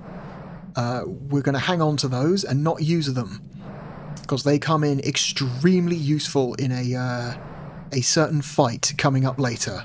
So we're just going to hang on to those. You could also sell them for a lot of money, but we're not going to do that right now. Okay.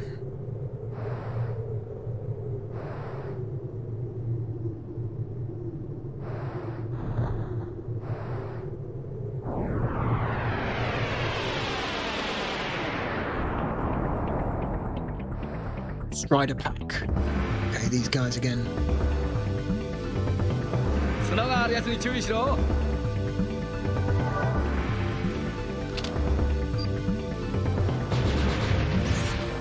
Ones with the horns do more damage, so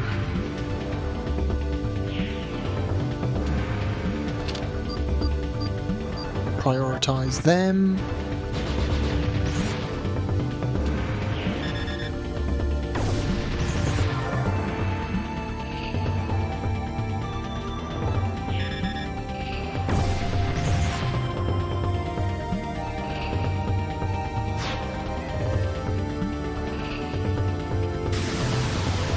Level 6.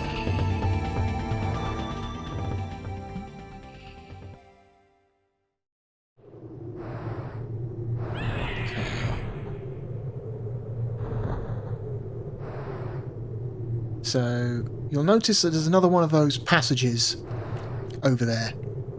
But in front of it is a bunch of these weird smoking mounds. What could these be, I wonder? このコブ。 まさかゼウスか。ゼウス？なんだ？見てればわかる。来るぞ。 It turns out those smoking mounds are a giant monster. Mini boss Alathum. This boss is interesting.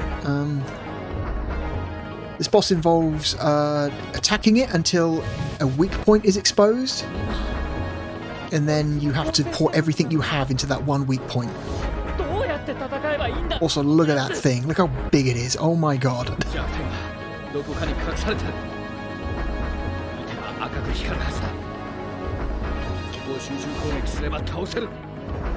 I love the idea of this gigantic, like, sandfish.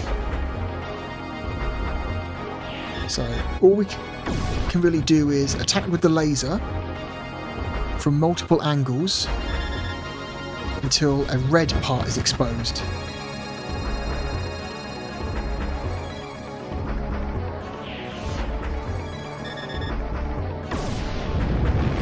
There it is.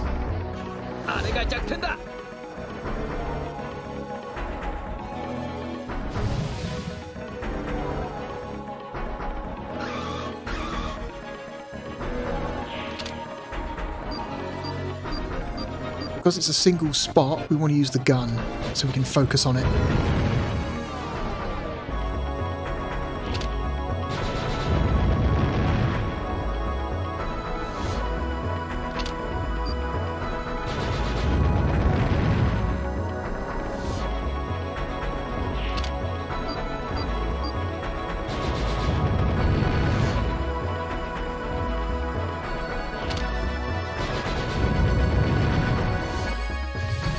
And eventually it will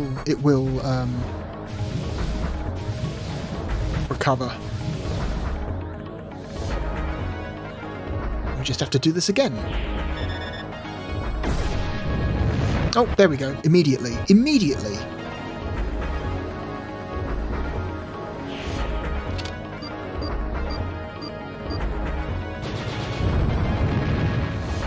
One more hit.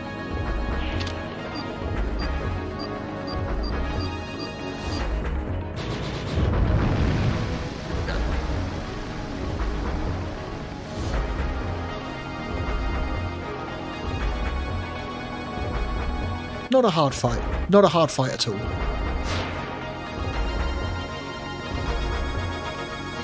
It's a cool creature design though. I do like the creature design.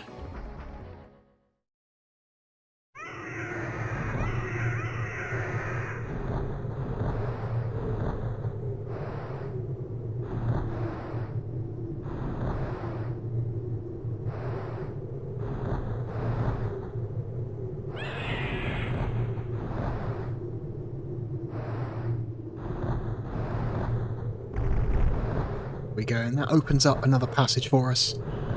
Eiji, 見てみろ。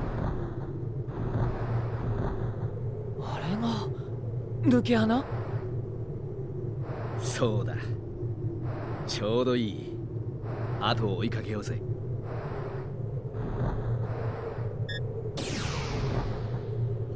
onto the next area.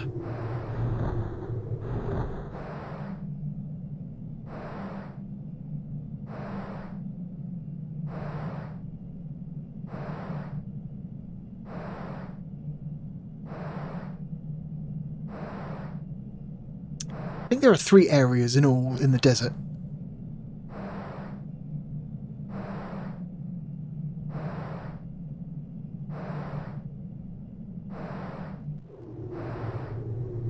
Okay, the Oasis. Okay. Cool, cool. Okay, do what we did before. Just kind of go around the outer edge, looking for items. And then we'll focus on what's in the middle later. More striders. Okay.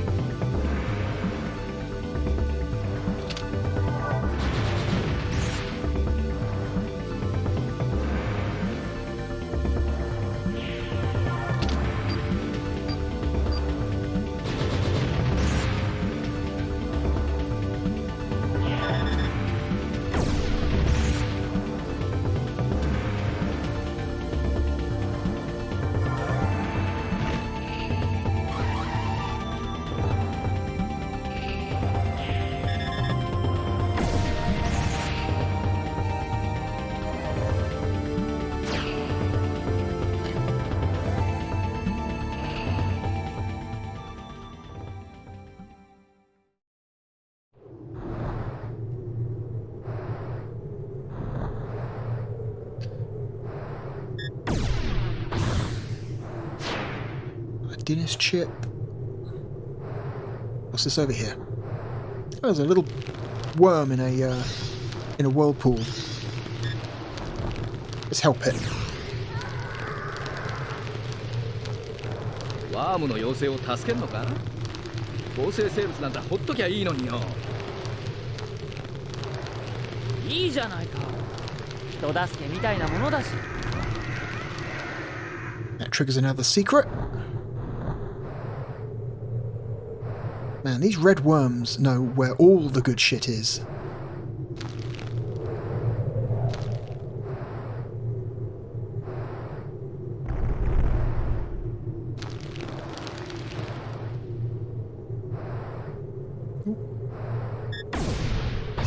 Item.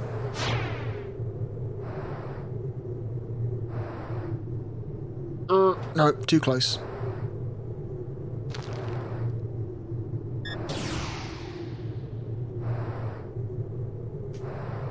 Okay.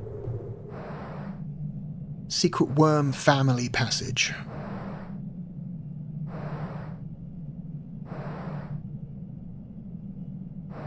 I like the way that's named. Either that implies that this is a secret passage for worm families, or that this is a passage for...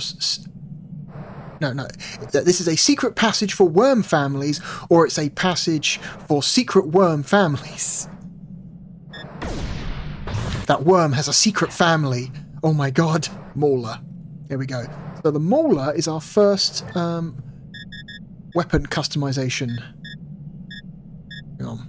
Item list. There we go. So go down to weapon customization, and we're going to equip the Mauler, and that's going to increase the power of our gun by 20%. On top of what its power already is. So it's a... as our gun levels up, it'll be 20% on top of whatever its, you know, stats are.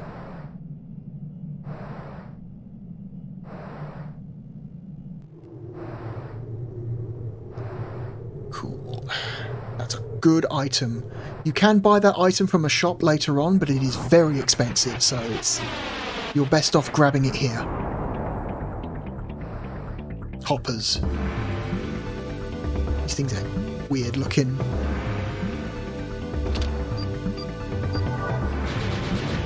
But they're very easy to kill. Oh shit, went the wrong way. Went the wrong way.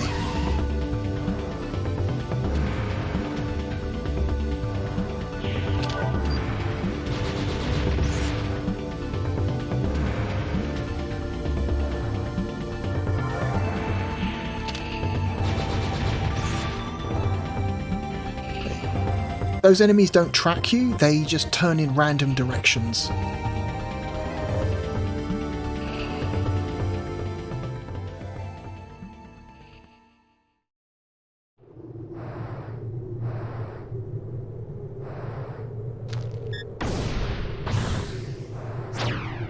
Berserk Micro.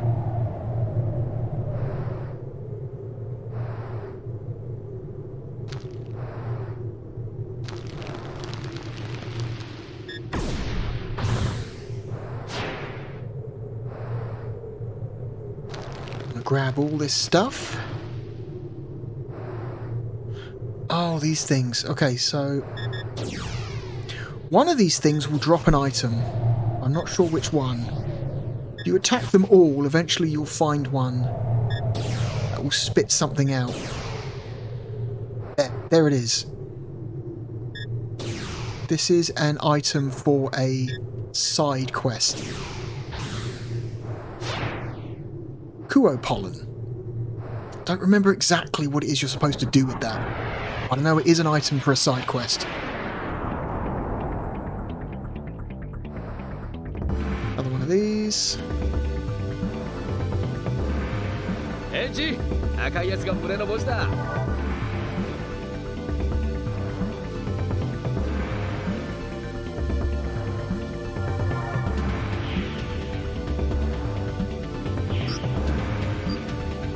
Let's use a berserk.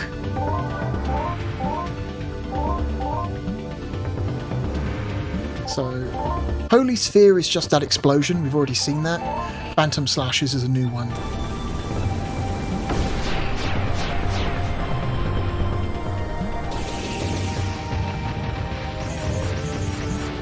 Honestly, not that useful.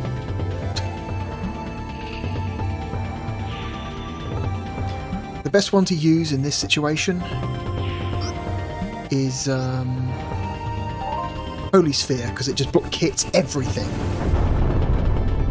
All of them at once. The whole swarm dead. Level 7.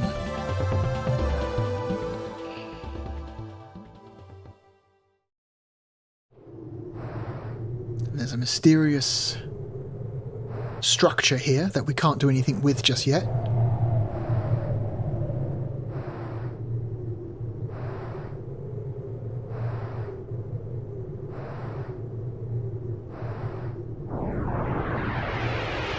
I think we've done a full circuit now of the exterior of this area.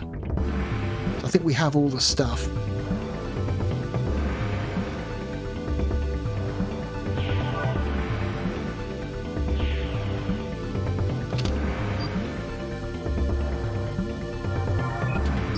You know what?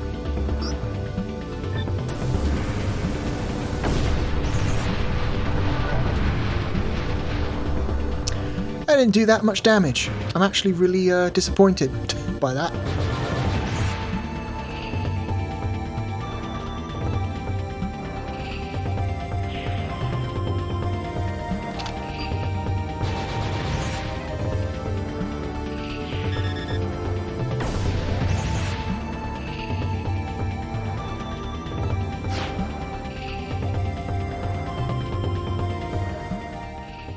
Yeah, sometimes berserks are not worth it. Again, it depends on the situation and depends on the enemies. Yeah, we've done a full circuit now, so let's fly to that thing in the middle. This Oasis. ガッシュ、あれがオアシス？ああ。だけど水脈への入り口が9世紀の遺物に塞がれてるな。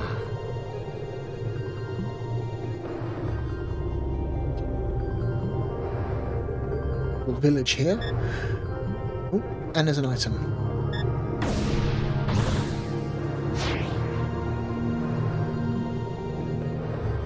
You can't actually do anything with this village. You can't land here, you can't interact with it in any way.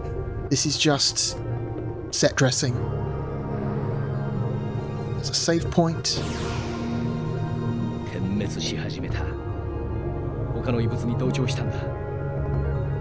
どっかであれと同じような形をした遺物が作動を始めたはずだ。そいつを探そうぜ。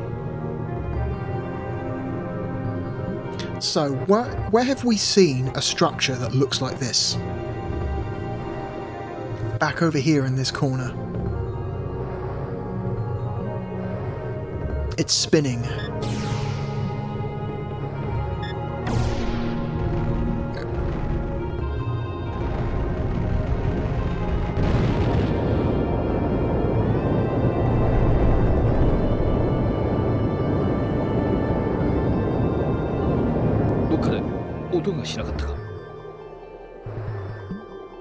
Okay. Destroy that. Investigate the Oasis, and oh good, the blockage is gone. Alright, on to the third and final area of the desert.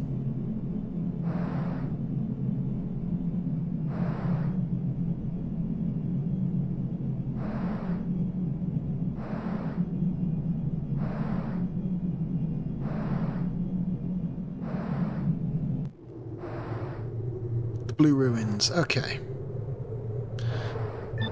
The blue ruins look like this. Okay.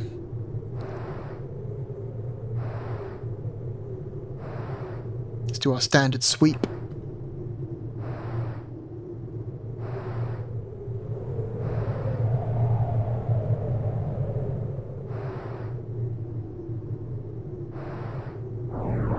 Okay, nothing over here.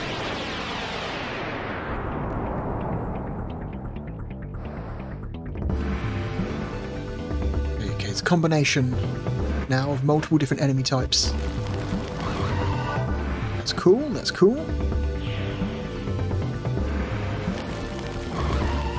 God.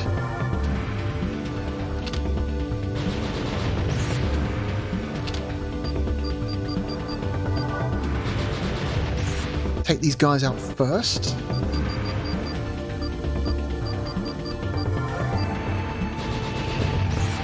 They're the most dangerous.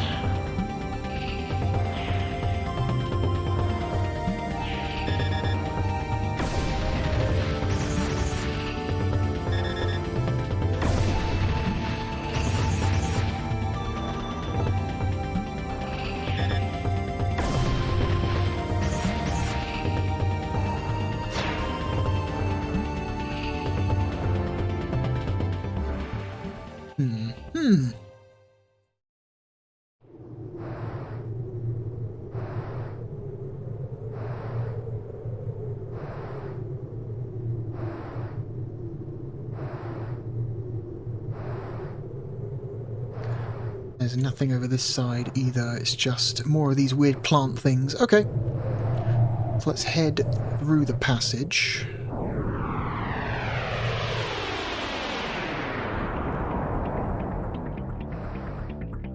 More of these hoppers. やつは背中が弱点だ。よく狙えよ。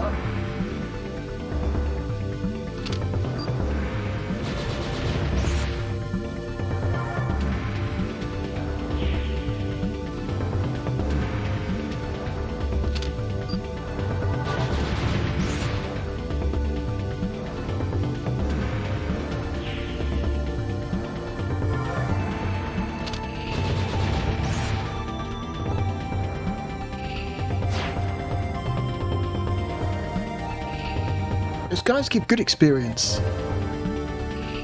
95 for that. Wow, okay.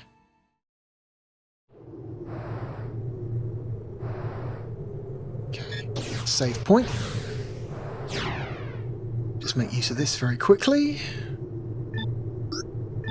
Okay. Back out. Alright, this next open area is the last one before the boss. So...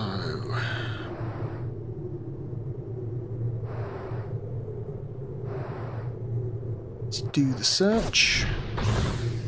Grab everything that we can see. I'm not being 100% thorough with this because there's probably stuff I'm missing because I'm not trying to be 100% thorough. Oh god, what the fuck is that? Pludger. Pludger. Ooh, gross.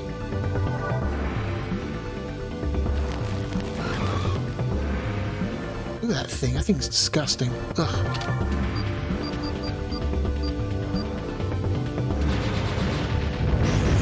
Okay, health's getting low.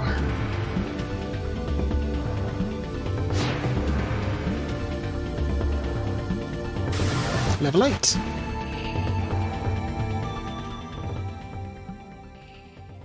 Okay. Let's use a healing item.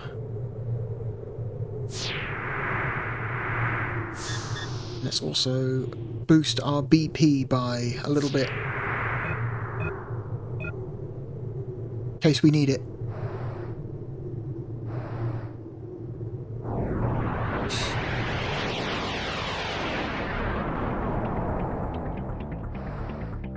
Another Pludger. Pludger? I barely knew her.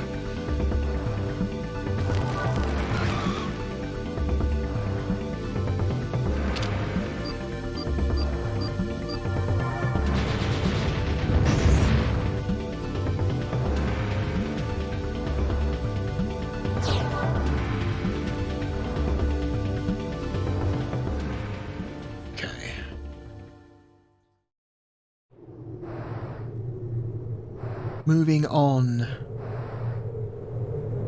Okay, I think there's some stuff around the edges here that we want to pick up. Another Dinis chip.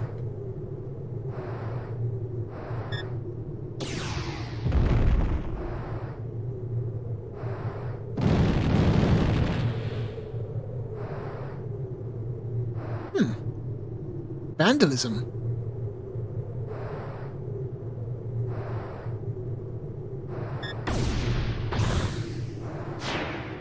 Another D unit, very useful.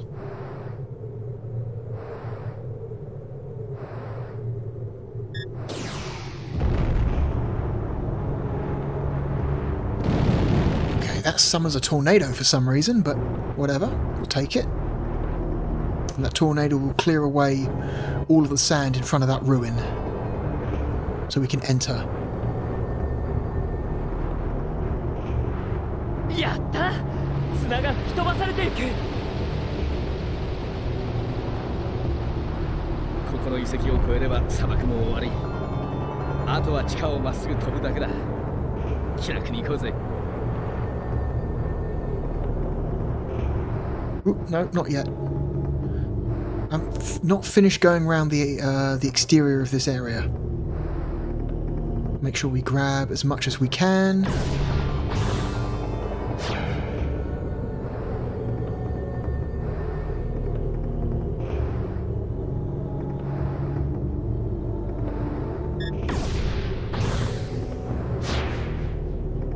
Berserk Miner.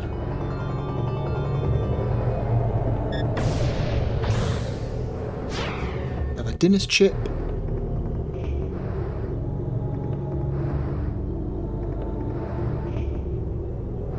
Also, let's save our progress again very quickly because we're about to fight a boss, and while I think we're pretty safe from dying from the boss, accidents can happen, so for the sake of all our sanity, let's just do this just in case. A nice safety save. Perform a safety save just to ensure that we don't need it.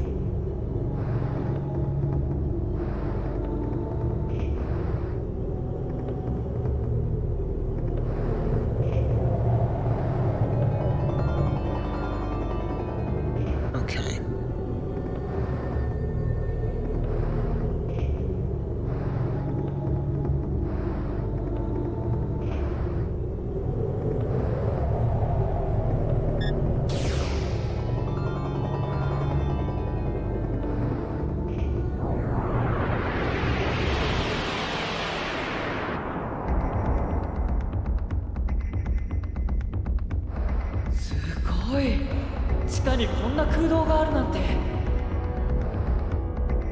なんだこの青いやつは。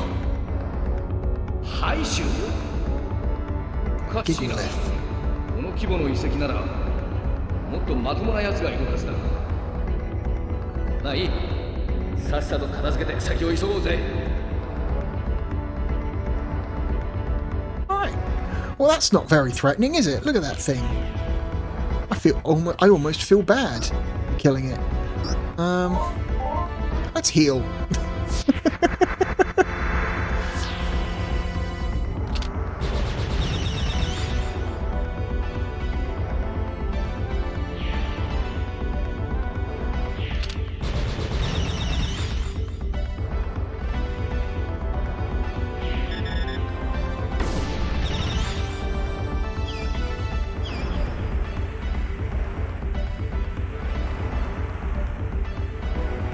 Gigra.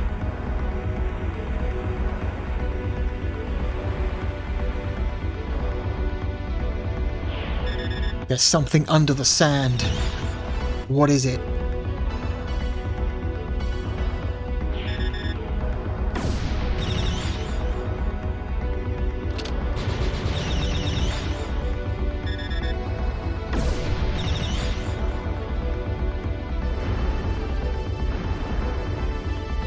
Oh god, the fuck is that?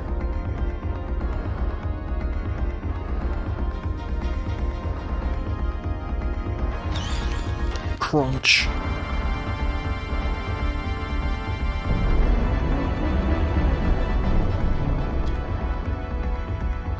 Oh god, it transforms.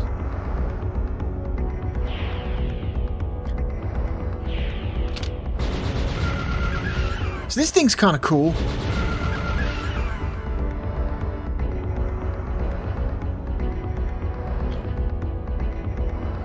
Such as a transforming bird monster of some kind.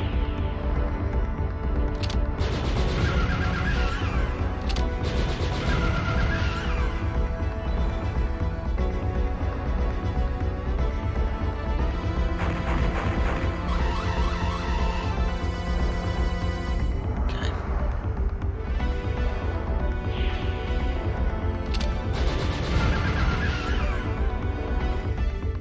It's not that difficult though, so as long as you're careful and you're being...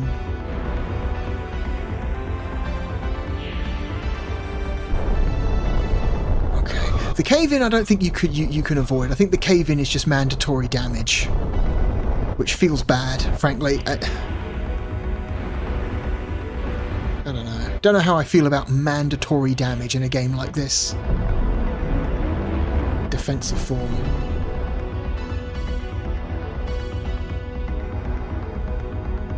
Okay, now we have to get in front of it, because it can attack all around it. Okay. Oh, it's...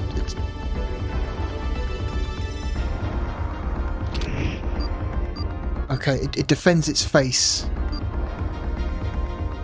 which is interesting. What if we just used lasers?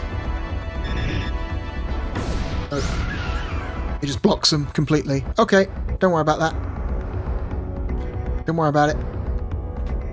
Okay, that's interesting. Okay. Parasites. Ew. Those nasty things away from me.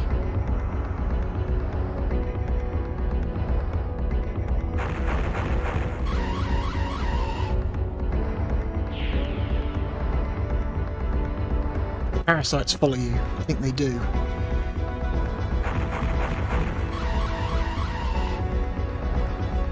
Okay. Let's try... Well, first let's heal.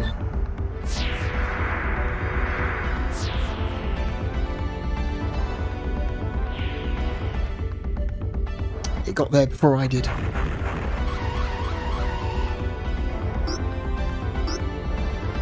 Let's do a holy sphere.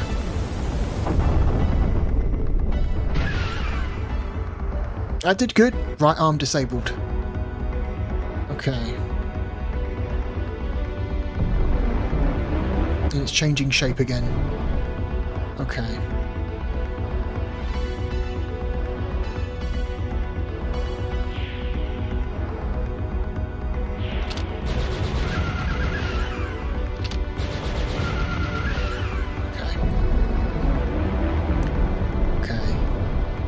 Third phase, complete form. Look at this fucking thing. This thing's cool.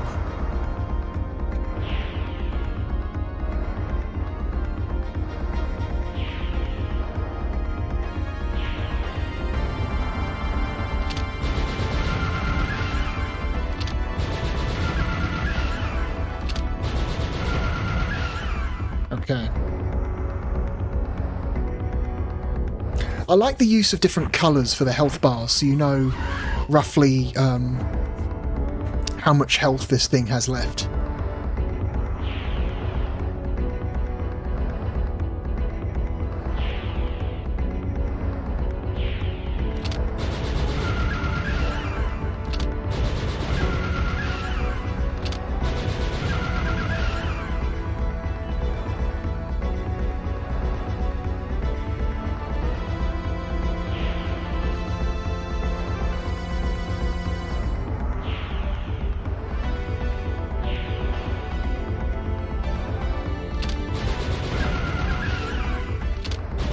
No! Why did you target the wing that time? That was weird. That was annoying. I wasted an attack on that. Oh great, now we're gonna get... Ow. Ow.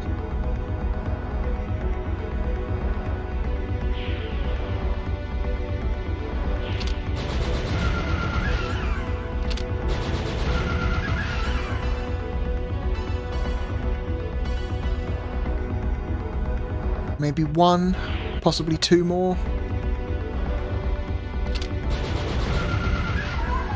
Got it.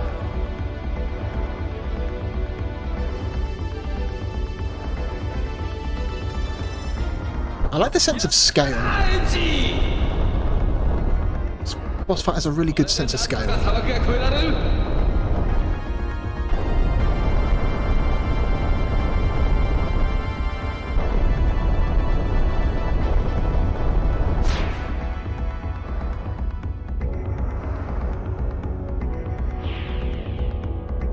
What's happening?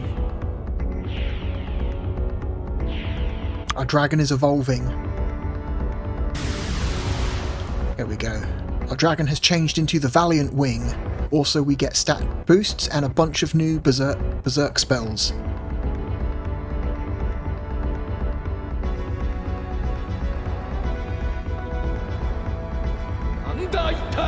The Valiant Wing is much nicer looking. It's a much nicer looking dragon than the base type.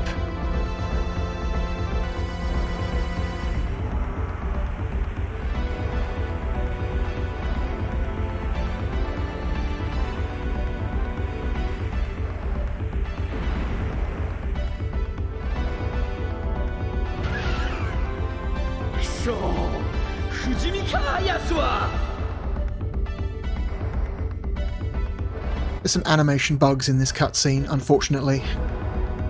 Like spears blinking out of existence. The sound effect not displaying when it came back. It's a shame.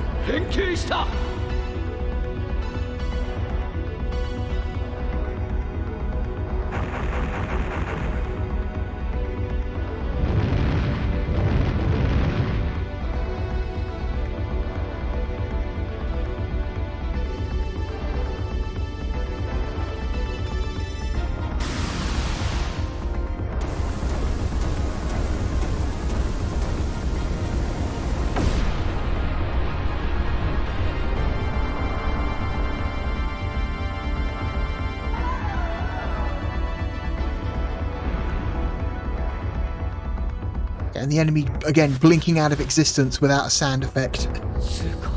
That's a shame. It's a shame.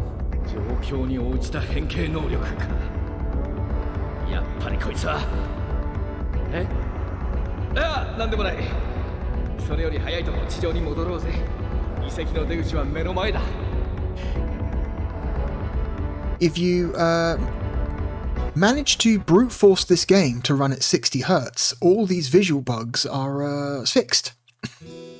The visual bugs are tied purely to the fact that the game is an unoptimized PAL version.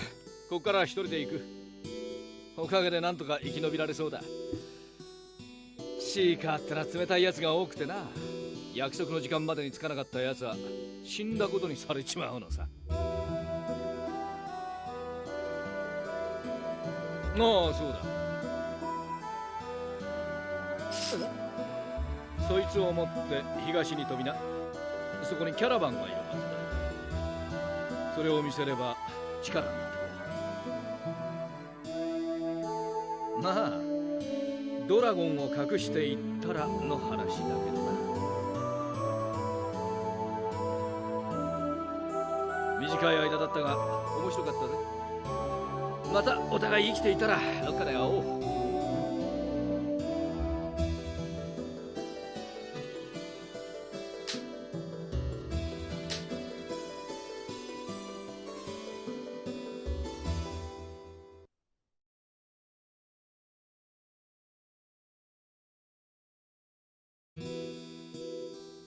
Okay.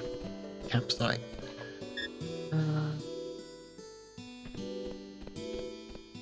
So what you can do when you're at a campsite, you can pet the dragon. Always pet your dragon. It doesn't actually do anything gameplay-wise, but it's just a nice thing to do. Okay.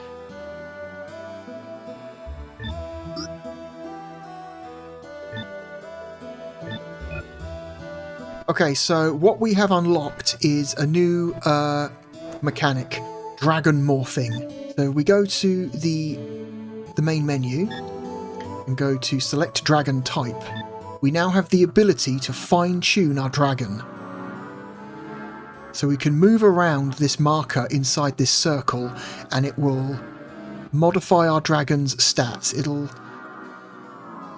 give us different kinds of dragons. So you have a normal base type, like a normal dragon, which is kind of like an all-round model, where you can focus on attack, you can focus on defense, you can focus on spiritual power, which means berserk spells. It'll greatly increase the power of berserk spells, or agility, which will I think agility, what does agility do for us? I think agility makes it a lot harder for enemies to inflict status effects on us. I think that's the main point of agility. Like later in the game, enemies that inflict status effects become a little bit of a problem. So this is what agility is for. But I love the fact that depending on what your dragon's stats are, changes the shape of your dragon. It looks awesome. It looks so cool. Like the horn, your dragon's horn changes shape. Like the defensive horn is much more like just like bulky and vertical, and like the offensive horn, it gets really long and spiky. It looks fucking great. You can do half and halves. The half and half dragon types are pretty cool. So if you like focus on spiritual and agility, or you can focus on defense and spiritual, you can focus on attack and defense. Just attack and defense, or attack and agility. It looks so good. They look so cool. I kind of want to keep the dragon normal, but also max out. Hang on, attack a little bit. So yeah, about there-ish. That looks good. Yeah, the dragon morphing is a huge part of this game. It's not mandatory. Here's the thing about the dragon morphing. I wish the developers balanced this game in a way that made the dragon morphing more like important than it is, because you can actually play through this entire game without engaging with the dragon morphing at all. There are certain fights in the game that are made a lot easier if you do use it, but they are not impossible, you know. I wish the game was balanced in a way that kind of forced the player to make use of that mechanic more, but it's not, and as a result it is kind of optional. If Sega ever gets around to remaking this game, and there are rumblings, quiet rumblings, that Sega might be thinking about remaking Saga, because they've spent the last couple years remaking the first two games. And I know that opinions on the remakes of the first two games are very mixed. That first one, that remake of the original game is fucking trash. Absolutely terrible. I've played a demo of the Zwei remake, and it's fine. It's not incredible. I think a lot of people want it to look better than it does. It kind of looks like a low budget Unity game, because it is a low budget Unity game, but it seems a lot better than the remake of the first game, at least. So fingers crossed that will be a better remake than what we got for the first game. But yeah, people are assuming that because Sega is going out of their way to remake the first two games, or at least funding the remake of the first two games, at some point they might revisit Saga. And if they do, I would like them to rebalance the game to make the dragon morphing more mandatory than it is in the original. Anyway, let's check out the Caravan. You there, child. 新しいハンターだね。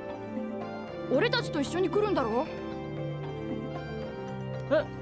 いや、そういうわけじゃないけど。なんだ、つまんねえの。まあいいや。俺、遠隔ってんだ。よろしくな、ハンターの兄ちゃん。So this is a roving caravan of hunters. They will move around the world map as the game continues. Their caravan will appear in different locations, depending on at what point of the game you're at.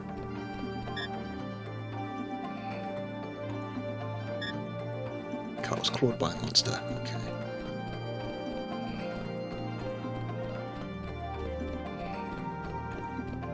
What's around here? Ah. One of these things. A domestic coolia. He's in good shape for his age.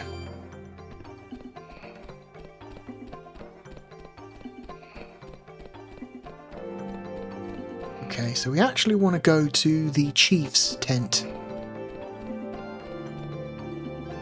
and talk to him.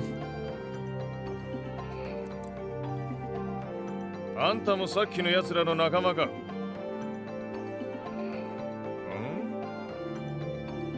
そのペンダントは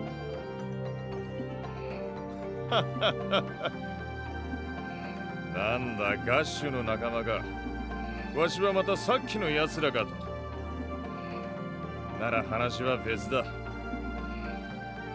とりあえず座ってくれ。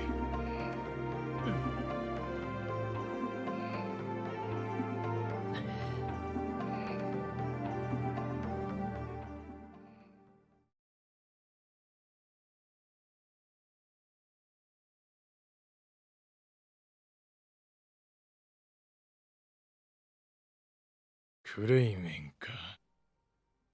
ガッシュのやつ、たまに誰かよこしたと思えば、いつも面倒を持ち込みやる。まったく。クレイメンかどうかは知らんが、それらしいのなら3日ほど前に来た。本当に？薬や武器を強奪して生きよった。皆が殺気立っておるのは、そのせいだ。No, not really. から北へ禁止区域へ向かっていったよ。禁止区域？この北に重力の嵐が吹き荒れてる地域がある。9世紀の遺跡があるらしいんだが、自由に飛行することが難しくて、帝国軍も近づけない。噂じゃ見たことのない高生生物も出るらしいんで、禁止区域と呼ばれておる。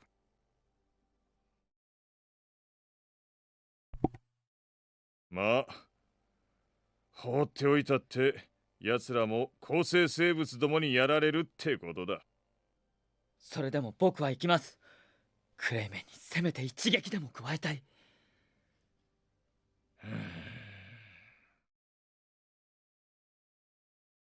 わしらにも事情がある。あんたをそこへ連れて行くことはできんが、まあできる限りのことはしよう。バイカにとっておきの武器を売るように言っておく。奴なら旧世紀のことも多少は知ってる。見た目はともかく中身は頼りになるやつだからな。ありがとう。礼はいい。ただもし生きて帰ってこられたら禁止区域で拾ったものをわしらに売ってくれんか。武器や薬が足りんのだ。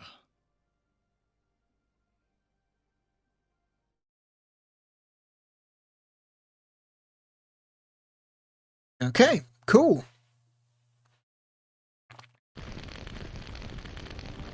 Oh, and the passage of time has happened, so now it's night time. 申し遅れたが、わしの名は暗喩だ。ここには気軽に立ち寄ってくれ。ただし、面倒は持ち込まんでくれよ。わしらもあんたの事情には口を挟まん。Okay.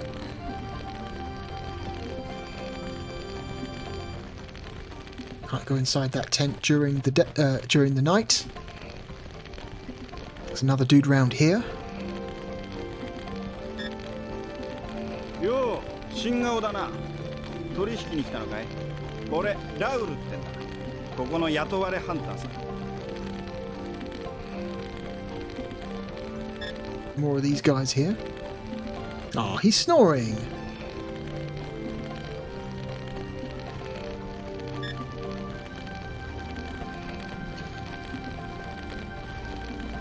Okay, we want to go to the shop. The shop is round here. The name Enkak is carved here. There we go. So this is the shop. If we came in here before talking to the chief, this guy would not give us the time of day. He would not sell us anything. But because we've spoken to the chief, and the chief has said that we're cool, he will now talk to us.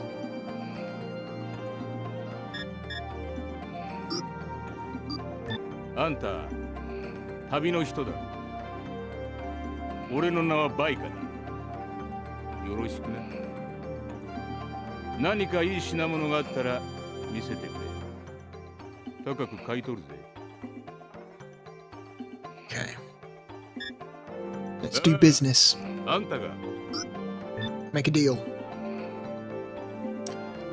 Buy. We've got 3,300. So we've got 10 elixirs, 4 berserk micros, 3 free actions, flash chip. So, free action cures stop. That will stun enemies temporarily, stop them from attacking for a short period of time. I don't think there's anything else you can buy here, no. Yeah, you can buy a mauler for 3,000 if you, for whatever reason, you didn't pick up the one in the desert, and you only just have enough money to get that, so it's a good thing we picked up that one we found in the desert. Let's see, we can sell some stuff. Revive, cure, stun. So yeah, shield chips are worth 1,200 each, but again, I want to hold on to the shield chips. They're going to be useful very soon. Shell plating used as armor for military weaponry. Stellarium. An element used as a source of energy. And a Dinis chip. Ancient currency, no monetary value, but can be exchanged for some money. So yeah, this is like just vendor fodder.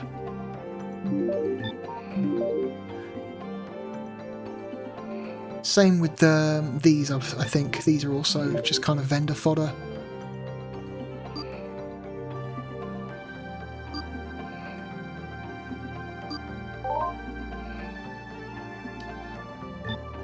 is a sellable item.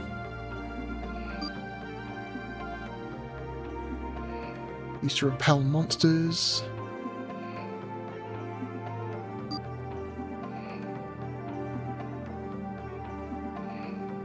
Okay, that's all we're gonna. That's all we're gonna do.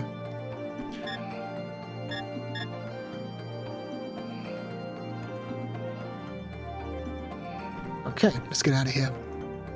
Let's get out of here and go back to the camp.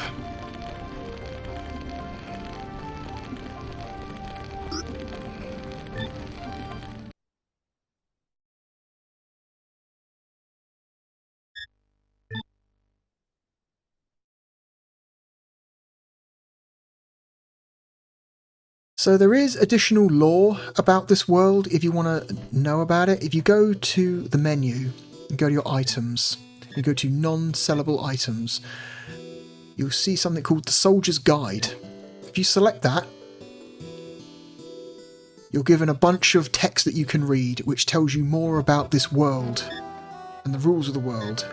Captain's Diary, how to handle ancient weapons, battle against the monsters, how to deal with seekers, quest for the tower, capture a dragon. Just fills in some of the gaps about the this world.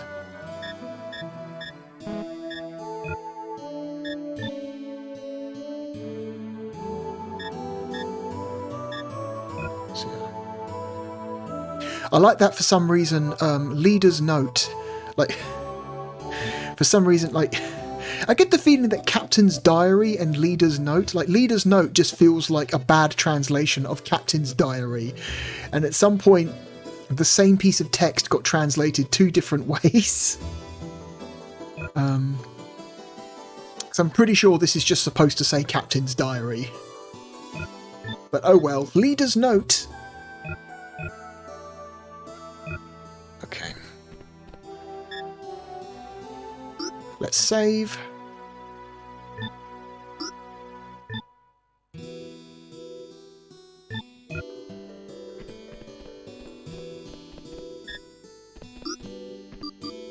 Pet the dragon.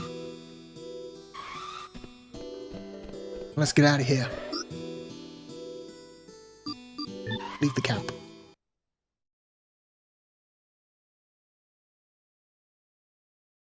Alright, we have a new area available to us, the Forbidden Zone, which is the final area of Disc 1. Where are we at? We're at 2 hours and 50 minutes. Seems about right.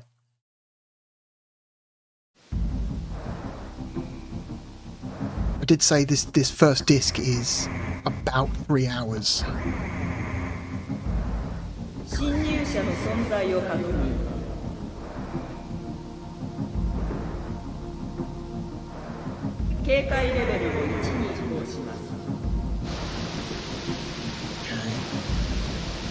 So we've been detected, and the teleporter has been locked, so we need to unlock it.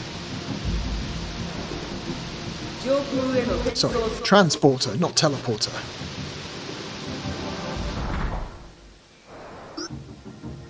Okay, and so here's our final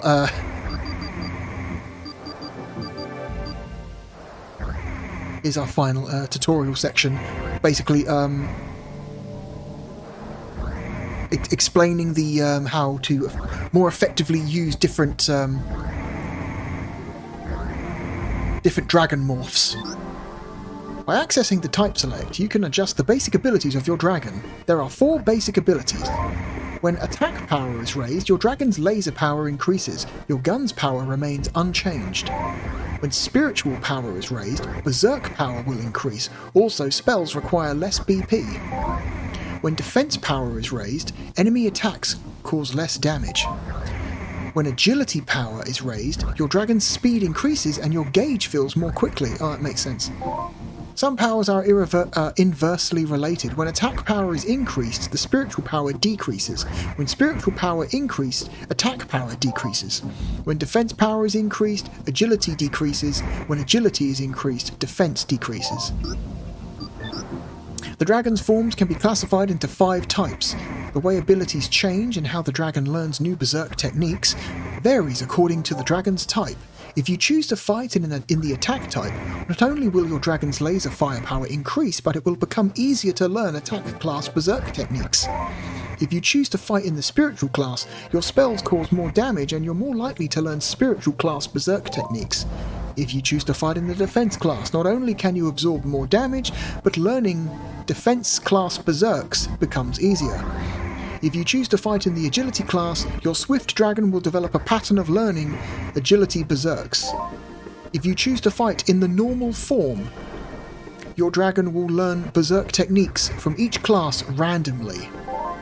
So it doesn't lock you out of learning certain spells by not, engaging in a certain class. You just learn them at a random rate.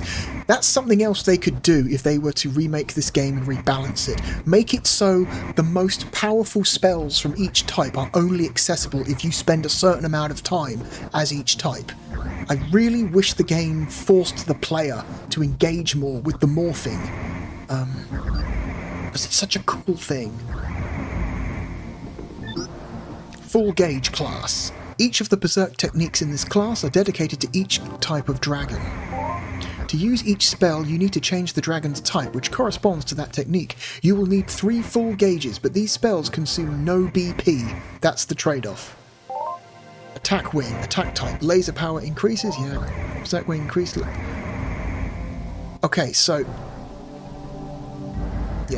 if you let all 3 gauges build up to full, there's a secondary effect. Berserker wing, spiritual type, increases lost BP without using an item. So if you let all 3 gauges fill and then just idle and then don't do anything. Protection wing, decreases the amount of damage received. Swift ring, the gauges increase at a faster rate. Healing wing, normal type, regains lost HP without using any BP or any items. So yeah, if I keep my dragon in normal state and I let all 3 gauges fill up and then I just hang out and don't do anything with 3 full gauges, I will gradually regain HP. If you accumulate 3 gauges, a special skill will be activated according to dragon's type, With attack type, when taking damage accumulating 3 gauges, there is a chance that the dragon will counterattack. With spiritual type, when 3 gauges are accumulated, BP will slowly be recovered. With defense type, your defense power raises, effective for preserving HP. With agility type, when 3 gauges are accumulated, abnormalities of your status effects will be restored. Okay, that's why I misremembered the agility type as preventing status effects. It's not that it prevents status effects, is that it's class-specific skill heals them for you. That's why I misremembered that. Normal type, 3 gauges are accumulated, HP is slowly restored. Here you can actually morph your dragon on the type select screen. Later on, the type which it belongs to will be explained. So yeah, here's this again. So let's choose attack and defense. Your current type is attack type. Your dragon's laser power has been raised. It would be a good idea to use the laser as your main weapon. On the other hand, your berserk ability has weakened. You will need to use a lot of BP in order to effectively use your berserk techniques. With the attack type, when your dragon takes damage, with all 3 gauges full, your dragon will occasionally counterattack, effective when you want to deliver a series of attacks. The attack type specific berserk technique is Assault Wing. This increases your dragon's laser power. If you choose to fight in the attack type, not only will your dragon's laser firepower increase, but it will become easier to learn it. Okay, yeah, you've already told us that. Okay. End. Okay, where am I? What is it right now? No, not right now. Let's leave it at... You know what? No, fuck it. Let's go...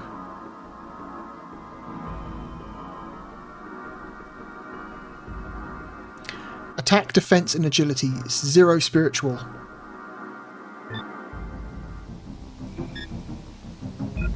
Okay. So our dragon has changed shape. We want to find those 6 locks that came off the transporter in order to unlock it. Here's one. The first one is right behind you.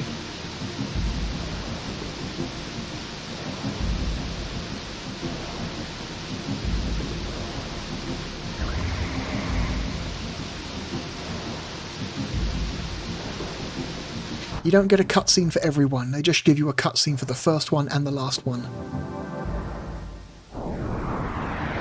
Okay. What types of enemies are we going to fight here? Oh, this is good battle music. Okay, this guy. So, you'll notice that one of these dudes has a bigger horn than the rest of them. So if we... Okay, the evasion system prevents us from locking onto them with lasers, but we can still hit them with our gun. However, only one of these guys is actually controlling this evasion system, so, and it's the guy with the big horn. So if we kill the guy with the big horn,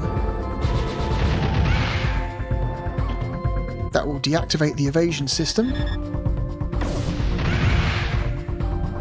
and then we can kill the rest of them with lasers. Efficient.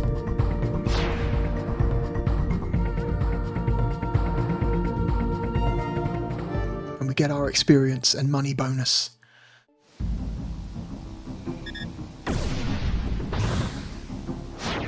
Chocolate.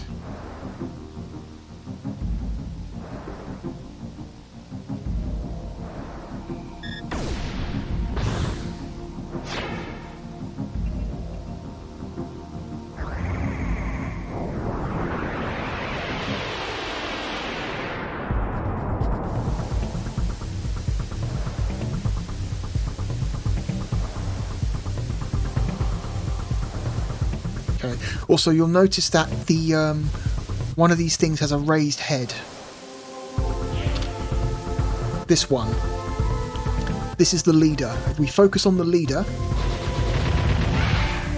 it'll force the others to come to the surface.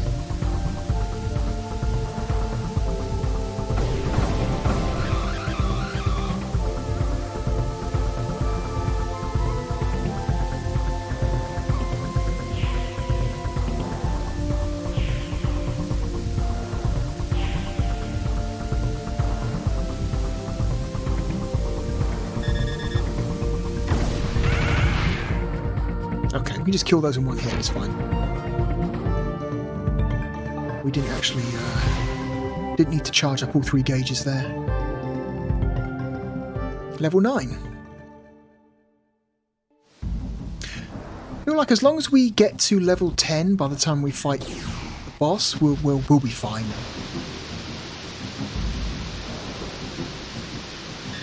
There's another one of those locks. Another item, a gypsum lens.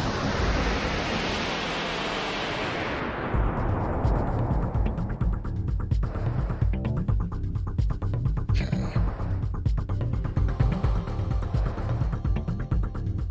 These guys again.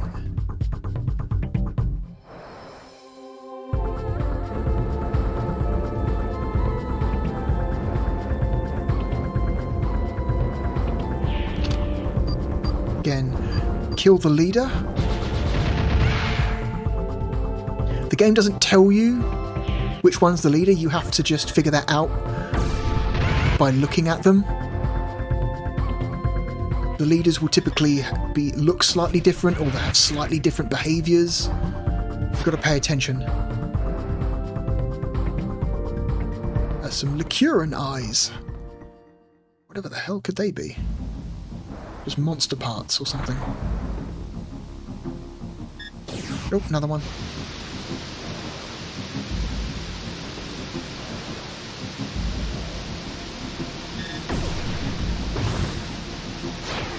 Shell plate.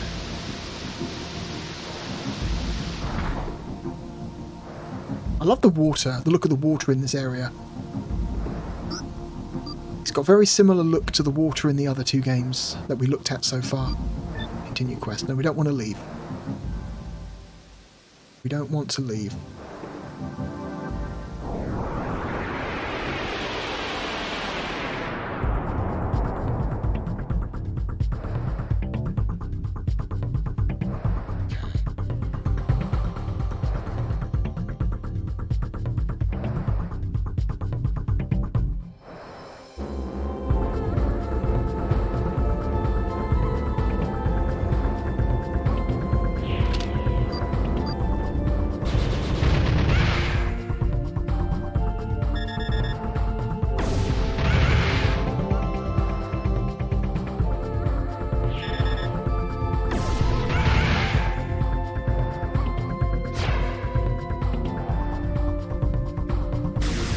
level 10.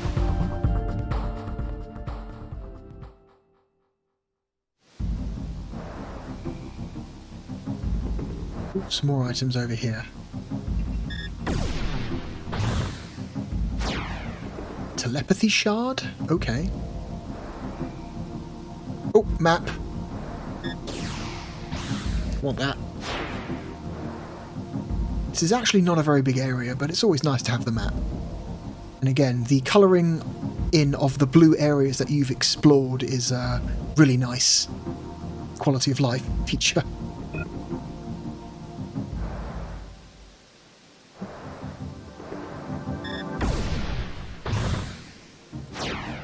Another gypsum lens. It's just open water over that way.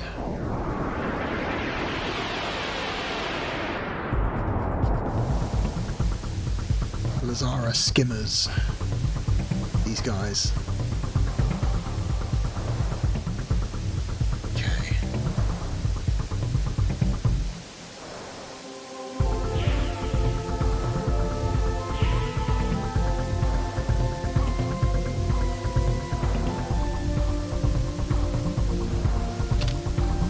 Which one's different?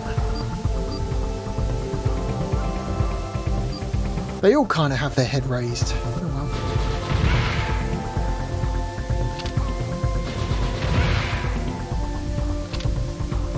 Okay.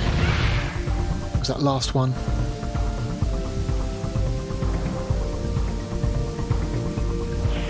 Okay, that was weird.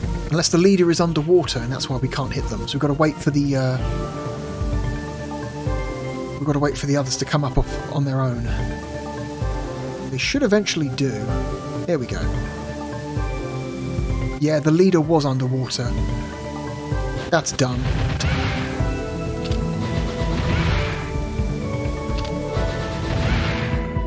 That shouldn't happen. Not a big deal. Not a big deal, though. It's fine.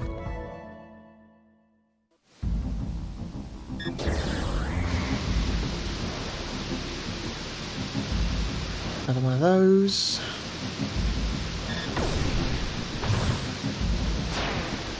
Another shell plate. Another battle.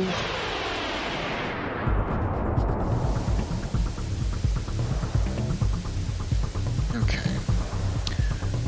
Okay, leader, centre left. There he is. Raised head.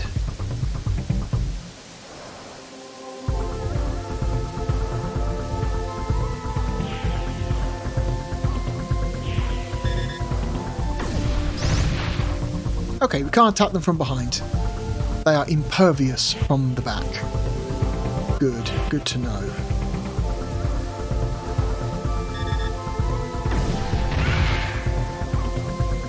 And the leader has more health. Okay.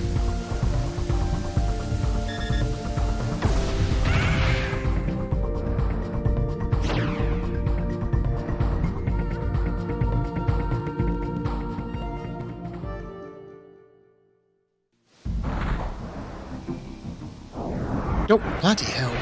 So soon.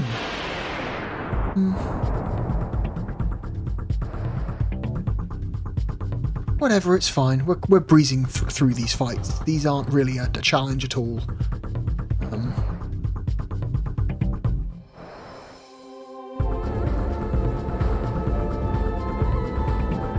Mostly because we know what the optimal tactics are, taking these enemies down.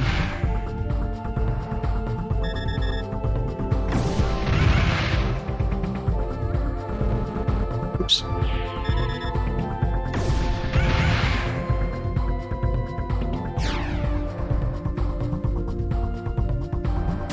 Level 11.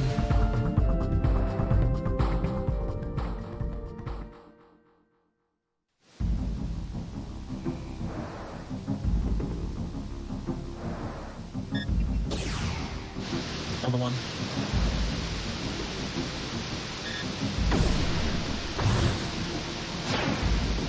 How many more of these things are there left? Can't be that many more. What's this? There's one here, I think. There's one there. There's one over here. Okay. There's one left. Hang on. You get too close to something, you can't actually... Okay, so just one left, and it's in that direction. Got it. Oh, I see it. I see it. I see it.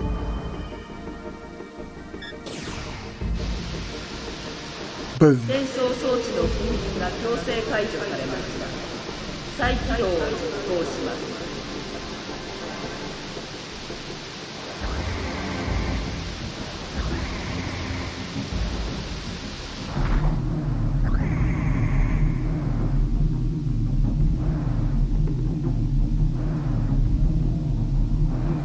Before we go through, I want to save.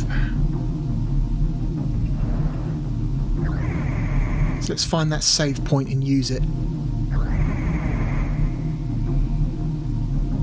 There it is.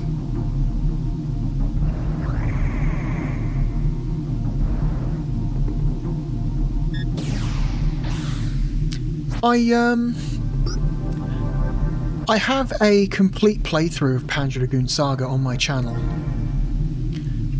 It is the very first thing I put on my channel back in 2008. The very first video I uploaded onto my channel was Part 1, Panzer Dragoon Saga. Fun fact, I was the very, very first person on YouTube to upload a full playthrough of Panzer Dragoon Saga. Me! You cannot find a Panzer Dragoon Saga playthrough older than mine. Mine was the first. It was recorded on a copy of SSF, which is a now obsolete Sega Saturn emulator that was popular during the Windows XP days. SSF was pretty good for its time.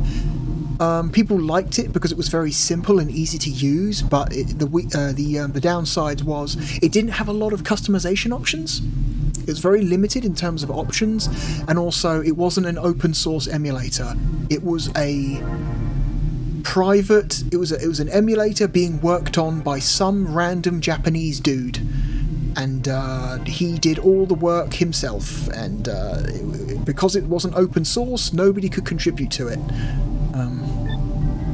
But, you know, for an emulator made by one or a couple of guys, it was pretty good for the time. Of course, now we have much better options these days. My personal favourite emulator these days is BizHawk.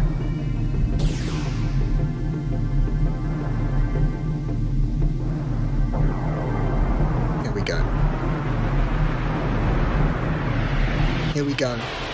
Boss time.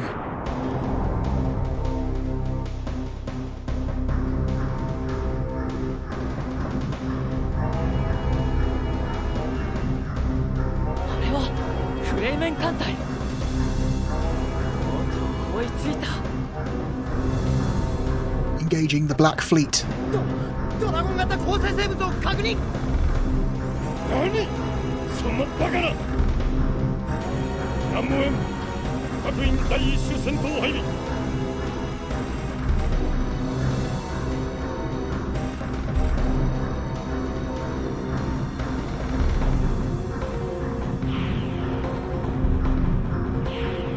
Okay, so we're going to change our dragon type. We're going to go full spiritual.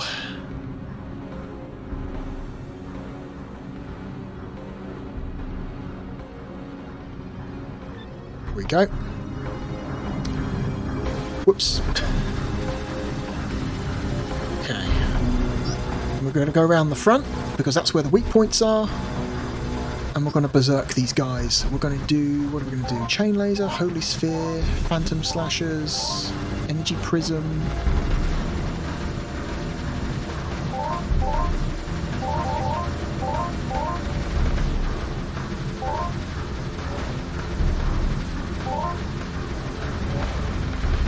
Chain laser these guys.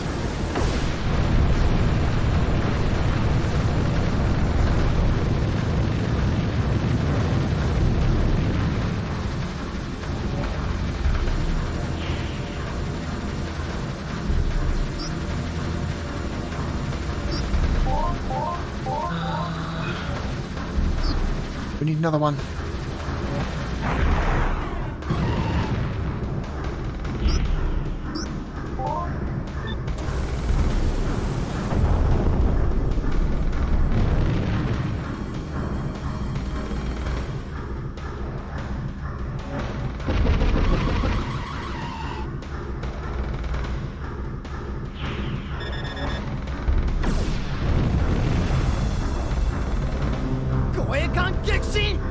Get fucked. We're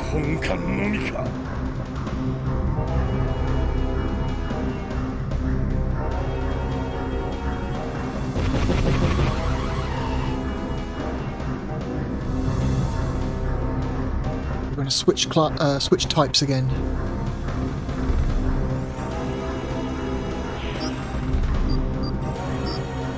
We're going to go attack and defense.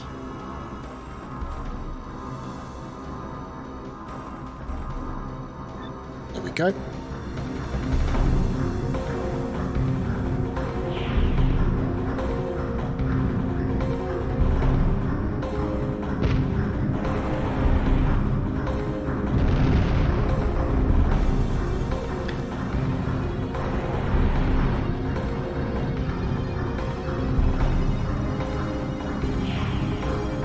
Get out of the way of the mine.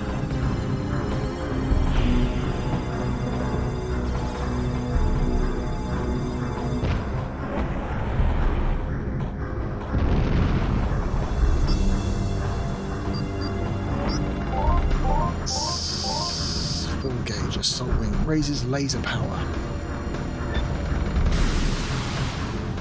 Let's go.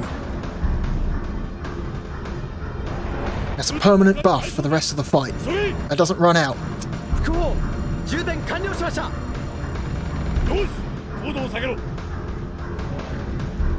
Okay, so they're reloading their mines.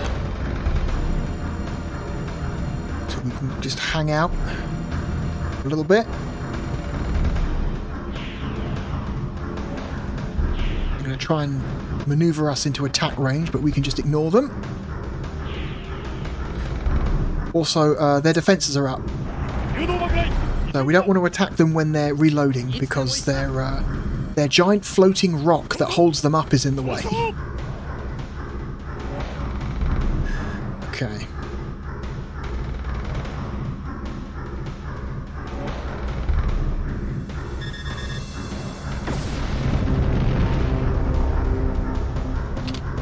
$69, $90. Okay.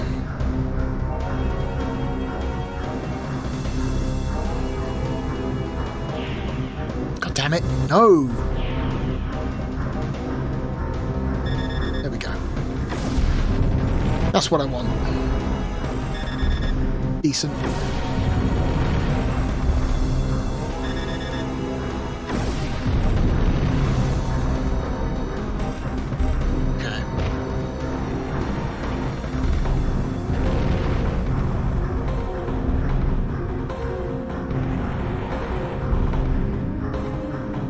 Force them to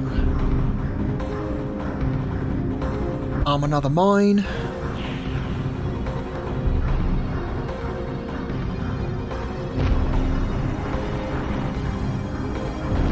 This second half of the fight kind of drags out a little bit.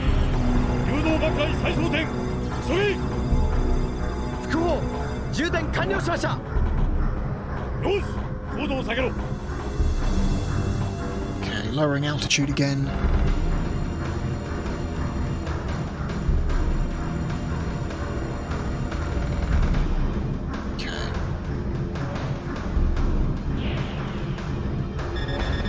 Nope, that just attacks the rock.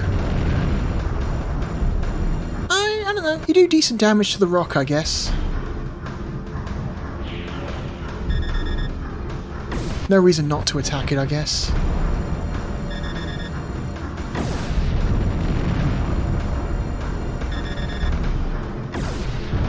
For some reason I always thought they were in a more defensive position. Like they would get like a defensive buff or something. But I guess not. I guess not. I misremembered.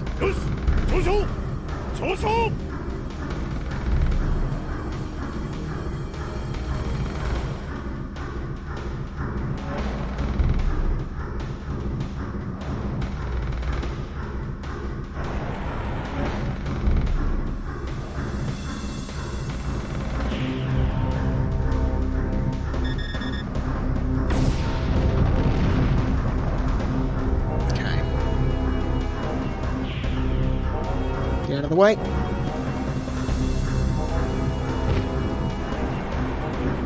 So before I end this fight, I'm going to quickly change dragon types again. I'm going to switch us back to normal, but with increased attack and defense. I'm going to optimize this as much as possible. About there. There we go. So even though we are still normal type, we have raised attack and defense stats.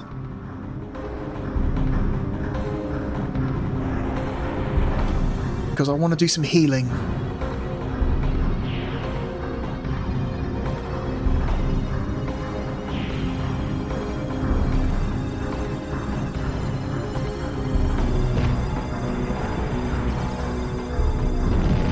So I can show off how the healing works. So because we're normal type, if we fill all 3 gauges and just hang out, we will auto heal.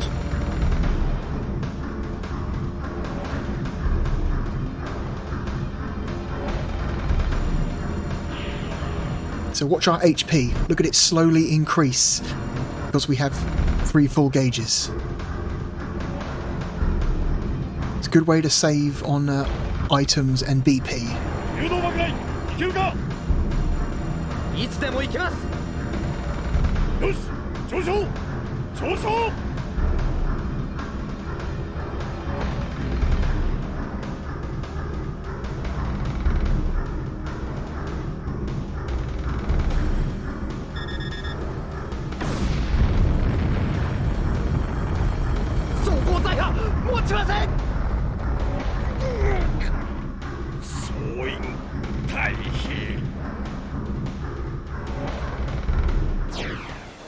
Good fight. Level 12, Berserk, Laser Storm. Cool. Alright, well that's disc 1.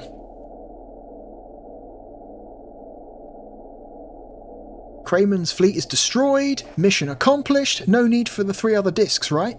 That's how this works, right? You rescue the girl, give her a kiss. Perfect ending. Everything we could have hoped for.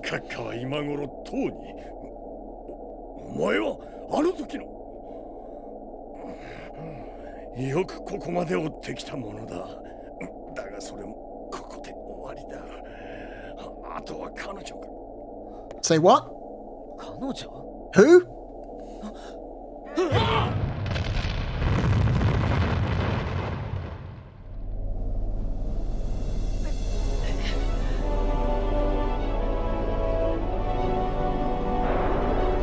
Oh, hi!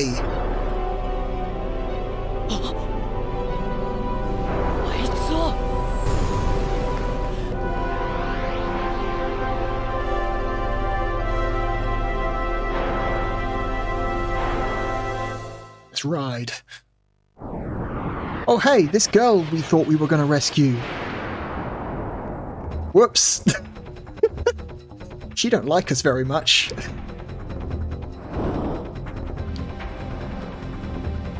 She's got her own bigger dragon. 僕は君と戦うつもりはない。あの人の敵は私の敵。それだけだ。人、クレイメンのことか。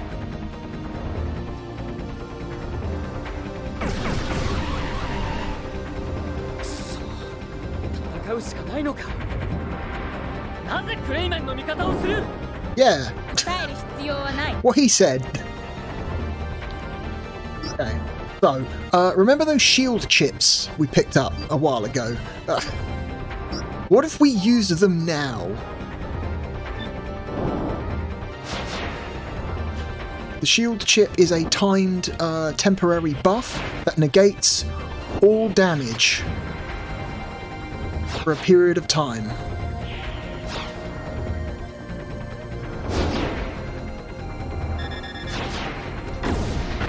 The dragon's tail is the weak point.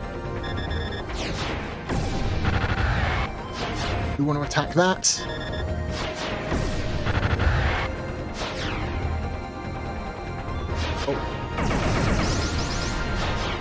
But because we have the shield, she did no damage.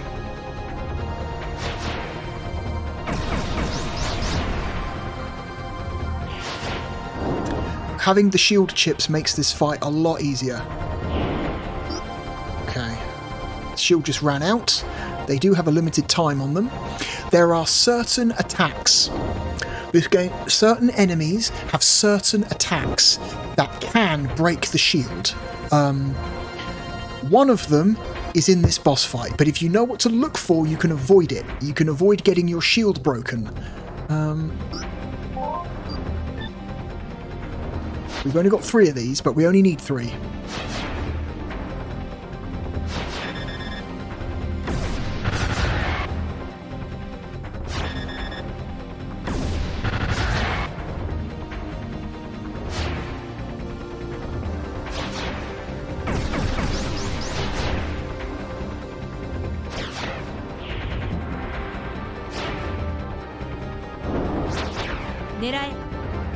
Hey, we need to get in front of her.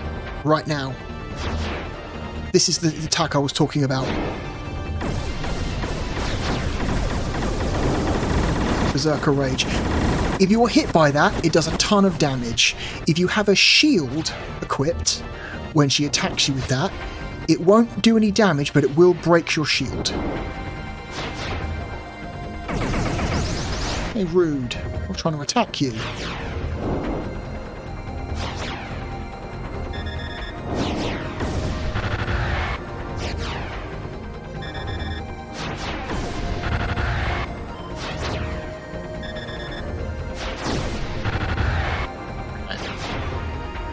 Almost there. I think my second shield's about to run out.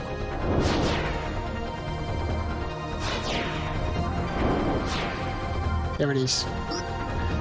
Okay, let's use our last one.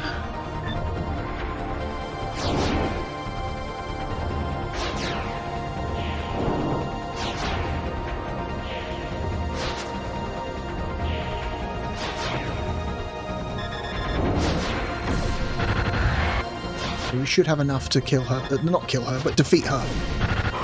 We don't want to kill her. We're just trying to do...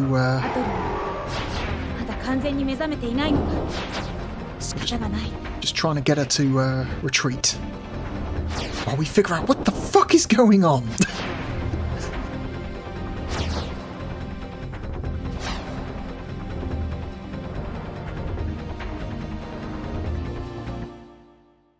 To be continued. So the first disc of Panzer Dragoon Saga was given away for free with copies of the official Sega Saturn magazine back in the day. Instead of a demo disc, 1 month the magazine just came with the first, the entirety of disc 1 of Panzer Dragoon Saga as a way to try and convince people to get this game. And it's really cool. What a cool thing for Sega to do that. Like, hey, we're going to give away the entire first disc of Panzer Dragoon Saga for free with this magazine if you want it, in hopes that it will convince some of you to buy the game. That's really cool. What a cool thing. Like, Like, imagine, if you will, if, like, copies of official PlayStation magazine came with the entire first disc of, like, Final Fantasy VII for free, stuck to the front of it. Could you imagine? That would have been nuts. Like, that's the equivalent. I mean, there's significantly more gameplay in the first disc of Final Fantasy VII. Like I said, the first disc of Panzer Dragoon Saga is only 3 hours long, so... But what a 3 hours. This game does not waste your time. It is all killer, no filler. So now that we've finished the first disc, we have to make a save.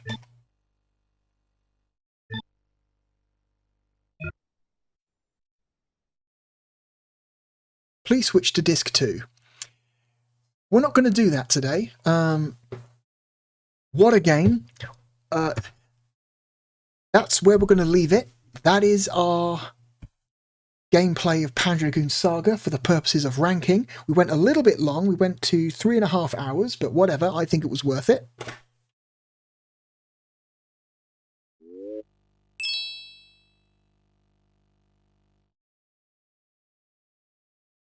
Now, let's ask the question.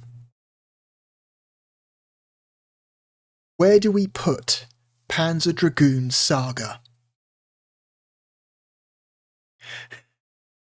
I did say at the start of this video that this is one of my favourite,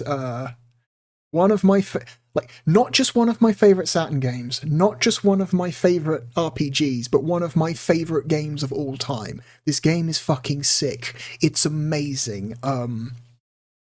It's so good. It's so good. Everything about it is so good. It's technically very good looking. Artistically, it's gorgeous. The soundtrack is phenomenal. The characters are interesting. The cutscenes are well directed. I think the story is quite good. It's well written.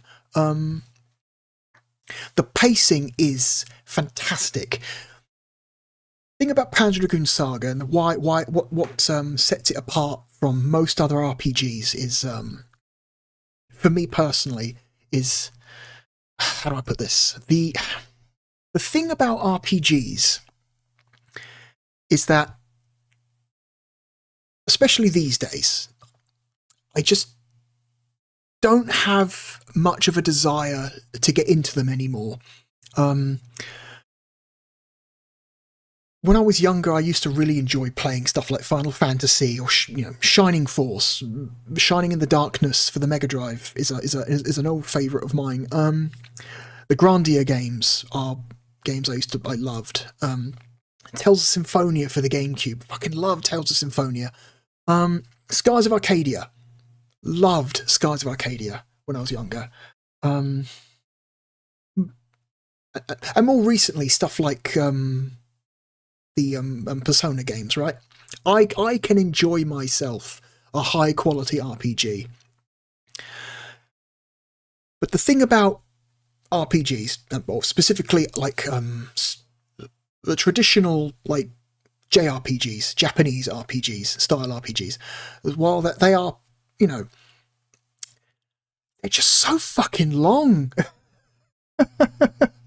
they're almost all of them are like incredibly long, and I would say that most JRPGs from like the 90s and 2000s are easily somewhere between like 40 to 100 hours long.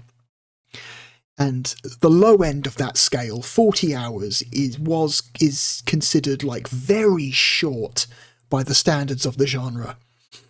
And realistically, I just don't have that kind of time to play games that long anymore. I'm a grown adult man, nearing my 40s. I will be, at time of recording, I will be 39 in a few months.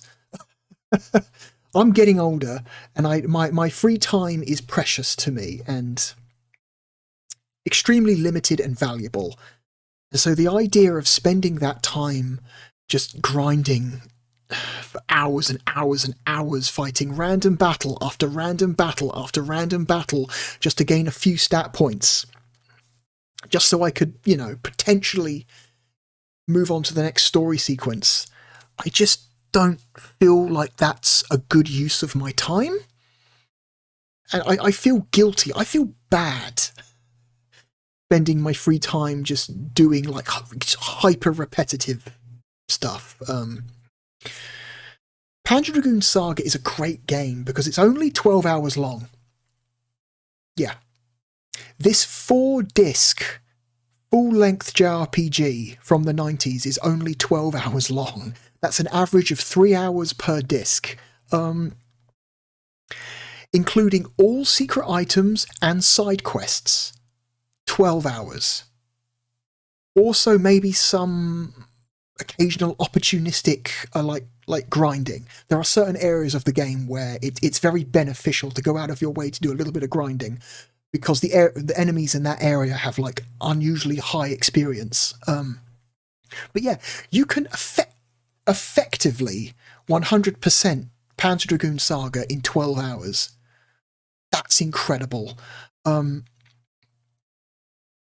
That's incredible, especially by like classic JRPG standards, a genre notorious for including lots of long, boring filler content, purely for the purpose of, you know, extending the length of the game. That's why Panzer Dragoon Saga is one of the only JRPGs I've completed more than once. Definitely the only JRPG I've completed more than twice. I've finished this game 3 times, and I've started playing it about a dozen times more than that. Scratch that. I have finished at least one other JRPG 3 times. That being Shining Force 3 Scenario 1. I have finished Scenario 1 3 separate times. So there are only 2 JRPGs I finished 3 times. What a fucking game. All killer, no filler. The game does not waste your time at all.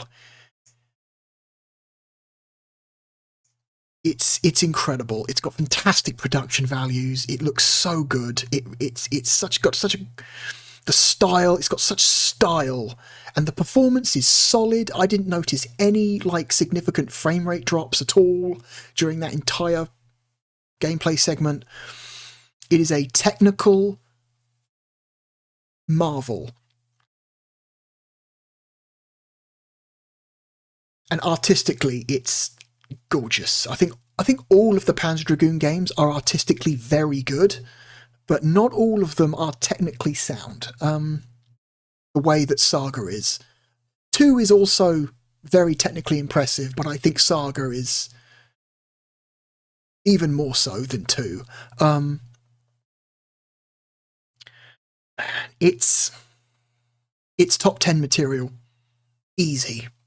This is a top 10 game for me. Easy. I like it more than Virtua Fighter 2.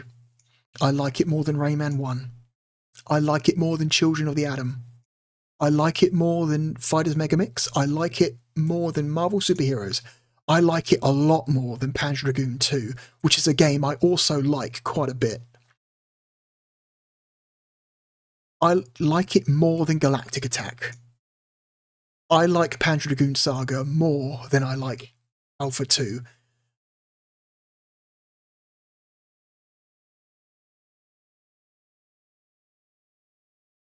Which means, for the second time in 2 videos, we are asking the question, is this game better than Sega Rally Championship?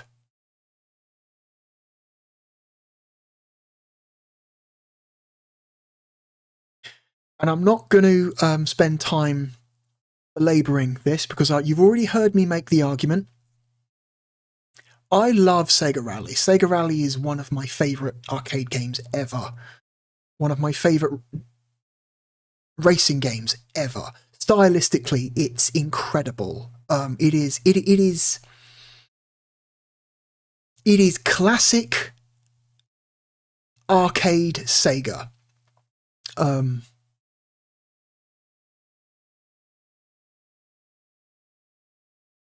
It is incredible. It looks good, it runs good, it controls well, it has great style.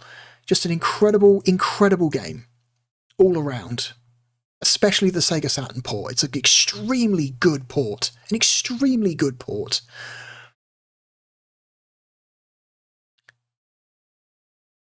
But it's not Panzer Dragoon Saga. It's not Panzer Dragoon Saga, which means for the first time in over a year, we have a new number one.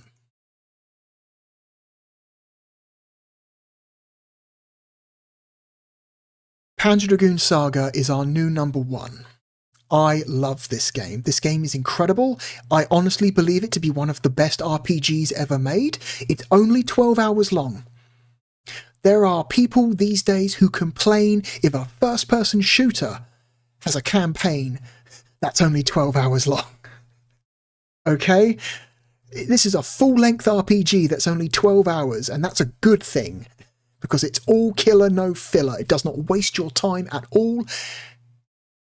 Everything in this game is top tier. Well, except maybe the on-foot segments. The on-foot stuff is like not amazing. But it's not a problem either. It's just nowhere near as good as the actual proper flight, you know, the actual Dragon gameplay. The on-foot stuff is merely a I don't know. It's an RPG. At some point, you're expected to run around, you know, towns and villages and talk to people, right? So you can't do that on the back of a dragon. So you have to be able to run around and do that stuff without your dragon. So even if it doesn't control super well, but it's a very small part of the game, and the rest of the game is so good. Good in every way. This game is a masterpiece. It is incredible. It is the best Panzer Dragoon game. I love you, Zwei, but please, please, I know there are people out there who will fight for Zwei over Saga.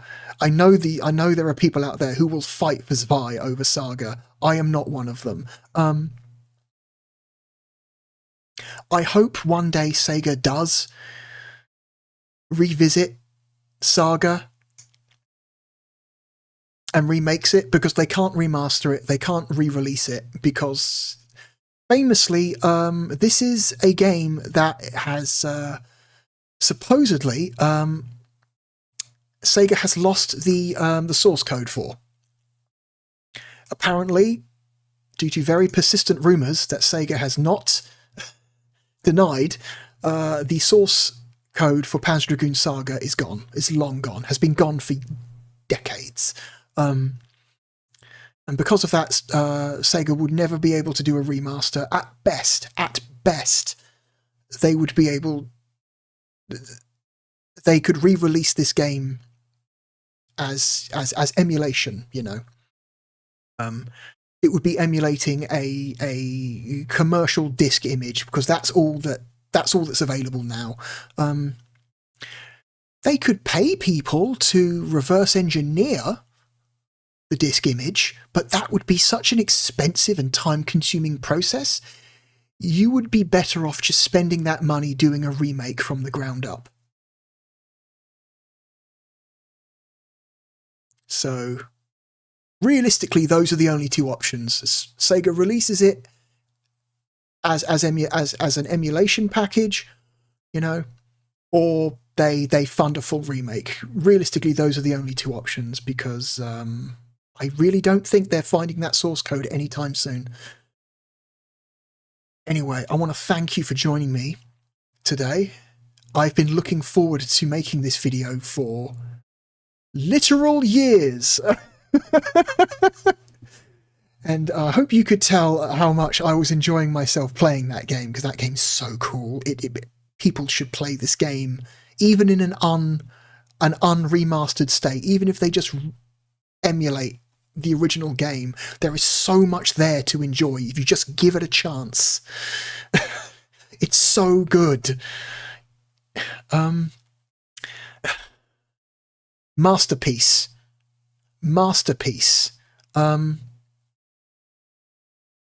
Incredible game.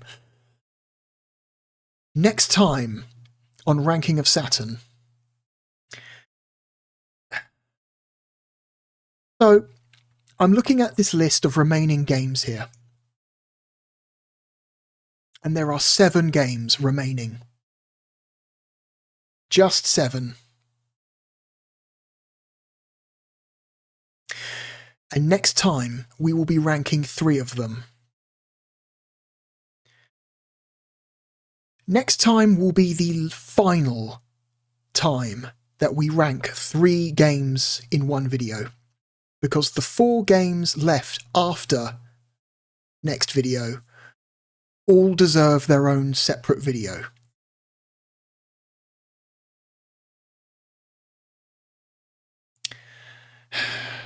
Next time we will be ranking a light gun game,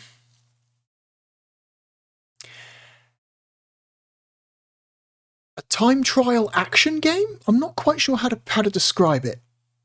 It's not a racing game. I guess you are technically racing against the clock, but I wouldn't call that a racing game technically. A time trial action game. Yeah, there we go. And a soccer game. The final soccer game, in fact. In fact, the final sports game, in fact, next time. After next video, no more sports games. Please look forward to that. Thank you for joining me today. I hope to see you again next time. My name is the Real Blue Dragon. Goodbye.